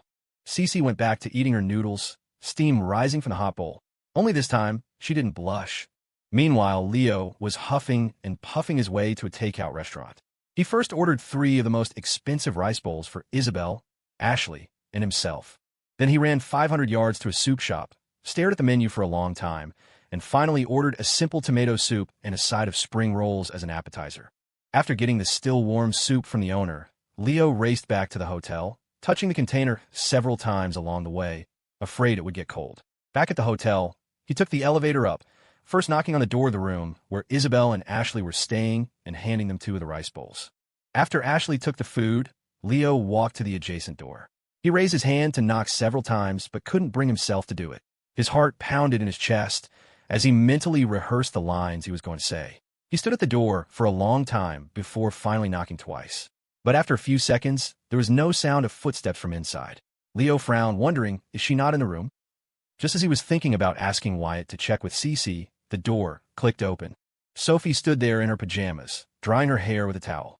"Oh, sorry," she apologized. "I was just in the shower." Leo was transfixed, staring at her, speechless. Sophie, fresh out of the shower, her face flushed and her hair damp, was a devastating sight for a straight-laced guy like Leo. The visual impact was lethal. Leo felt his heart was about to leap out of his chest, and his breathing quickened. Seeing Leo just staring at her, without saying a word, Sophie thought something might be wrong with her clothes. She looked down, checked, and found nothing amiss. She waved a hand in front of his face. "Are you okay?" It was like a hammer blow to Leo's head. He snapped out of it and hurriedly presented the remaining rice bowl and the soup to her. The words he had practiced over and over at the door came out in a stutter. I bought 3 rice bowls and a soup. I saw you. You were eating pretty light at lunch. Do you want the rice bowl or the tomato soup?" The soup is still hot. I ran all the way here." Sophie took the soup and smiled. "I'll just have the soup." "Thanks. You're welcome." Sophie wanted to close the door, as she was alone in the room since CeCe had left with Wyatt. But Leo just stood there. She asked, puzzled, "Is there anything else?" Leo's face turned bright red. He quickly shook his head, fumbled for his key card, and scurried into the room across the hall. Sophie blinked. Then a small smile spread across her face. She muttered to herself, "That Leo is so dorky." Across the hall, huff, huff, huff. Leo leaned against the door, gasping for air. He clutched his chest with one hand and held the rice bowl with the other. Only when his heart rate had slowed down did he walk over to the sofa and sit down. He took the rice bowl out of the bag, held it in his hands, and thought about what had just happened. He started eating, smiling, then eating some more, then smiling again, looking like a complete goofball. After leaving the noodle shop, Wyatt and CeCe walked back toward the hotel, their pace slow, more like a stroll. In winter, the sky darkens by 5. The moon was already high in the sky. They walked under the streetlights in silence for a long time before CeCe finally called out his name. Wyatt turned his head. What's up? CeCe stood her ground, looking a little annoyed. There's no one around now. Why aren't you holding my hand? Wyatt quickly stepped forward and, as if she were a precious treasure, took her hand and led her across the street. Aren't we going back to the hotel? Where are you taking me? If we go back to the hotel, Sophie will be in your room, so I can't come over. It's still early. Let's find a quiet place to talk about life. Who wants to talk about life with you? Come on. Where are you taking me? My legs are tired from all the walking. There's a bench up ahead. I'll give you a leg massage later. CeCe turned her head away. I don't want one. She had known Wyatt long enough to anticipate his little schemes. Most of the time, she just played dumb. Sure enough, there was an empty bench just ahead. Wyatt led her to it and sat down, his hand still holding hers. The night was dark, but the moon was bright, and they were surrounded by greenery. Wyatt took a deep breath of the fresh air and smiled. After all that noise this afternoon, it's finally quiet. CeCe asked curiously, what are you usually doing at this time? Thinking about you. CeCe shot him a playful glare and pinched his thigh with her other hand. Can you be serious for once? Wyatt smiled, pulled out his phone, and checked the time. If I don't have afternoon classes, I'm usually at the market or the office. I get off around 5, eat dinner in the cafeteria around 5:30. It's almost 7 now, so I'd probably be in my dorm doing laundry. Doesn't your school have washing machines? It does, but people are always putting their underwear and socks in there. Even worse, some people wash their shoes in them. I saw it happen once at the beginning of the semester, and I've been washing my own clothes ever since. But I bet you don't wash them clean, CeCe said quickly. Wyatt frowned. Why do you say that? CeCe mumbled. During the movie this afternoon, I could smell the soap on you. Wyatt paused for a moment. Then a mischievous grin spread across his face. So you were sniffing me, huh? I was not. You were the one who told me to lean on your shoulder. You can't say my clothes aren't clean just because they smell like soap. You always smell nice, too. I do. You do. Very, very nice. Is it my shampoo? No. My skincare products? No. CeCe was puzzled. Then what kind of scent is it? It's you. CeCe's face instantly turned red. She tried to pull her hand from his, but Wyatt suddenly pulled her forcefully into his arms, and they were locked in an embrace. Let go, let go. CeCe's hands patted his back. Wyatt was wearing a puffer jacket, so her small fists felt like gentle taps, barely a tickle. Just for a little while, Wyatt whispered. Just a little hug. How long is a little while? 5 minutes. No way, that's too long, CeCe protested immediately. Okay, 4 minutes and 50 seconds, Wyatt amended. That's only 10 seconds less. You can't do that. Wyatt just held on tighter, asking playfully, then you tell me how long. Just 1 minute, CeCe said firmly. Okay, you got it. Wyatt's lips curved into a smile, and he held her even closer. Starting now. CeCe, bless her heart, actually started counting. When she got past 30, Wyatt started playing games. He counted along with her, but after 39, he immediately said 30, successfully throwing her off. 38, 39, 30, 31. When CeCe realized she had counted the 30s twice, she immediately said, no, you cheated. Then start over. I won't cheat this time. A minute has already passed. If only time could stand still right now, Wyatt said with a smile. Hearing this, CeCe suddenly stopped struggling. She rested her head on his neck, her eyes gazing at the moon. Neither of them spoke. After a long while, Wyatt finally let her go, but they instinctively settled into the same position they had been in during the movie. CeCe rested her head on Wyatt's shoulder, and they huddled together. After a long silence, Wyatt finally asked, what do you think of Leo? Leo? Yeah, he's okay. I haven't noticed any flaws. He likes Sophie, Wyatt said with a smile. CeCe lifted her head, her face full of curiosity. Really? Really? But they just met today, CeCe said, confused. Wyatt shrugged. Love at first sight. Just like us. It's not the same at all, CeCe quickly argued. The first time we met, I didn't like. Then tell me, what was your first impression of me? The truth, no lying. I was just curious. Curious about what? Curious about why you played the guitar so well and sang so beautifully. But when you stood up and ran to the trash can throw up, you almost scared me to death. Wyatt frowned. You were afraid I was some kind of creep? CeCe rested her head on his shoulder again and pouted. You are one. It was getting late. It was already 9 o'clock when they returned to the hotel. Neither of them had noticed how quickly time had passed while they were sitting on the bench. CeCe knocked on her room door, and Wyatt knocked on the one across the hall. Leo and Sophie both poked their heads out of their respective rooms, looking curiously at Wyatt and CeCe in the hallway. Sleep well tonight. You too. Good night. Wyatt walked into his room with a smile, then immediately punched Leo. Are you a damn mute? Sophie was right there. You couldn't even say good night to her. I wanted to, but I was too embarrassed. You have no shame any other time, but now you're embarrassed? What's so embarrassing about saying goodnight? Did you think she was going to curse you out or beat you up for it? I don't know. I just couldn't say it. Sophie is a quiet, introverted person to begin with. If you're going to be this awkward, you might as well just give up now. No way, Leo immediately retorted. As long as she doesn't reject me, I won't give up. Leo, I'm telling you, opportunities to meet up like this are rare. If you don't use this chance to get closer to Sophie, you'll never get anywhere just by chatting online. Then what should I do? When we go to the haunted house tomorrow, you need to step up when it counts. Your school isn't far from theirs. Talk to her more on the way back. What should we talk about? Anything. The point is to act confident and generous. Okay, I'm going to take a shower. What were you and your girlfriend doing? Why are you back so late? Making out in the bushes. You animal. Across the hall. Sophie was asking the same question. CeCe, what were you and Wyatt doing? How come you're back so late? We were too full from dinner, so we went for a walk outside. Oh, I see. The next morning, a weekend day. Wyatt was still asleep when Leo got out of bed. After washing up, Leo saw Wyatt still snoozing and walked over, slapping the comforter. Wyatt, Wyatt. Wyatt opened his eyes to see Leo standing by the bed. He rolled over, reached into his pants for a quick adjustment, and said groggily, "What? I'm going to get breakfast now. Are there any special instructions for breakfast?" Wyatt pulled the covers over his head and yelled, "No special instructions. Just buy a little bit of everything." Okay. Leo obediently put on his shoes and left the hotel.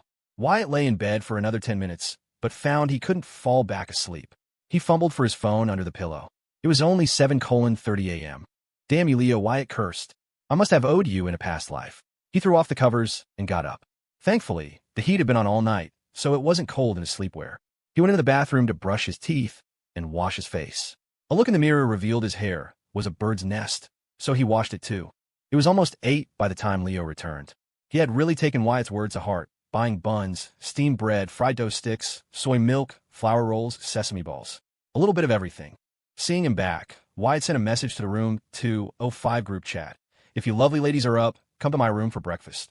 Not long after, Isabel and Ashley arrived, followed a few minutes later by CeCe and Sophie. "How did you all sleep last night?" "Fine." Sophie glanced at CeCe and couldn't resist saying, "CeCe, you were talking in your sleep again last night." CeCe, who was about to bite into a bun, froze mid-action. What did she say this time? Isabel asked. Just as Sophie was about to speak, CeCe stuffed the bun into her mouth, warning her with a fierce glare. "You're not allowed to say." Sophie removed the bun from her mouth, a sweet smile on her face.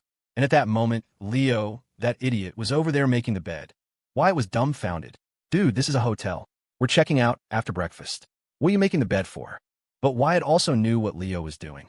He was trying to impress Sophie. He was clumsy with words and couldn't say things to make a girl happy. So he resorted to these physical acts, try to leave a good impression in her mind. "Leo," Wyatt called out, "come over and eat first. You went out so early to buy all this breakfast. Don't let yourself miss out on having it while it's hot." Leo smiled. "It's fine, I'm not a picky eater. I didn't know what you guys liked, so I bought a little of everything. You all pick what you like, and I'll eat the rest." Hearing this, Wyatt felt a sense of relief. Maybe this kid is teachable after all. After breakfast, they packed up, went downstairs to check out, and then headed to the nearby subway station. The group chatted and laughed all the way to the mall, where the haunted house was located. They walked in through the main entrance. The basement level was all entertainment and food, with the haunted house tucked away in a corner. It was called Nightmare Manor. It wasn't huge, but it had several different themes. Wyatt had already booked their tickets on his phone. They walked through the entrance, down a corridor with walls covered in terrifying posters. Bloody handprints, white eyes, crimson coffins, zombie robes, a red wedding dress. The lighting inside was dim. Outside it was broad daylight, but the atmosphere within was grim and spooky. A staff member at the front desk saw them and smiled. "Welcome. Which of our themes would you like to experience?" "What themes do you have?" "We have 4 themes here: Fujino Demon School, Silent Hospital, Ghostly Cathedral, and the Crypt of the Damned." "Which one is the most popular?" "Probably Demon School and the Crypt. The first is a modern theme. The second is ancient, but both have live actors inside." Wyatt turned and asked the group with a smile, "Which one do you guys want to do?" "Either is fine." The moment they stepped inside, everyone, including Leo, became tense. Some were scared but still wanted to try it. Others were already too afraid to even look around.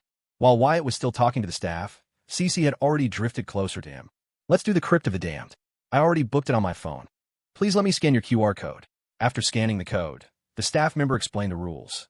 No photos or recordings. Don't block the corridors or doors. Don't touch the actors or other guests. You may enter. Okay. Wyatt led the way into the haunted house. As they stepped inside, the lights instantly went out, then slowly came back up as a dim, yellowish glow. The light was faint, and a creepy audio track began to play from the speakers at the entrance. Welcome to the Crypt of the Damned. You have stumbled into an underground tomb. The entrance has been sealed. You must escape within 30 minutes. Good luck. During the announcement, faint sounds of wind and soft crying could be heard. Combined with the low temperature inside, it was enough to send a chill down one's spine. The moment the audio started, CeCe grabbed Wyatt's hand. She glanced left, then right, her eyes filled with fear. At home, she had to sleep with the light on. I'll lead the way, Wyatt said. You all follow behind me. Leo, you bring up the rear. Leo. Leo finally answered. Wyatt was exasperated. I'm in the lead, you're in the back. Any problem with that? And no problem, Leo said, his voice laced with dread. Everyone stick close. Let's go. Wyatt led them forward. There is only one main path, so there was no chance of getting lost. After a long corridor, they reached the first room. On both sides were altars with memorial tablets, covered in cobwebs. White silk banners hung from the ceiling, and the lights flickered ominously. For Wyatt, it at least managed to create some spooky atmosphere. As soon as CeCe entered and saw the room, she squeezed her eyes shut. She went from holding Wyatt's hand to linking his arm, pressing her whole body against his, her head bowed, too scared to speak. The three girls behind her were also terrified. Isabel tried to act calm, but her heart was pounding. Ashley didn't dare look at the altars, clutching the hem of her shirt and sticking close to Isabel. Sophie was exactly like CeCe. One look and her head was down, her eyes fixed on the floor. As for Leo, whom Wyatt had entrusted with the important task of bringing up the rear, his legs were already starting to tremble. They did a pretty good job with this, huh?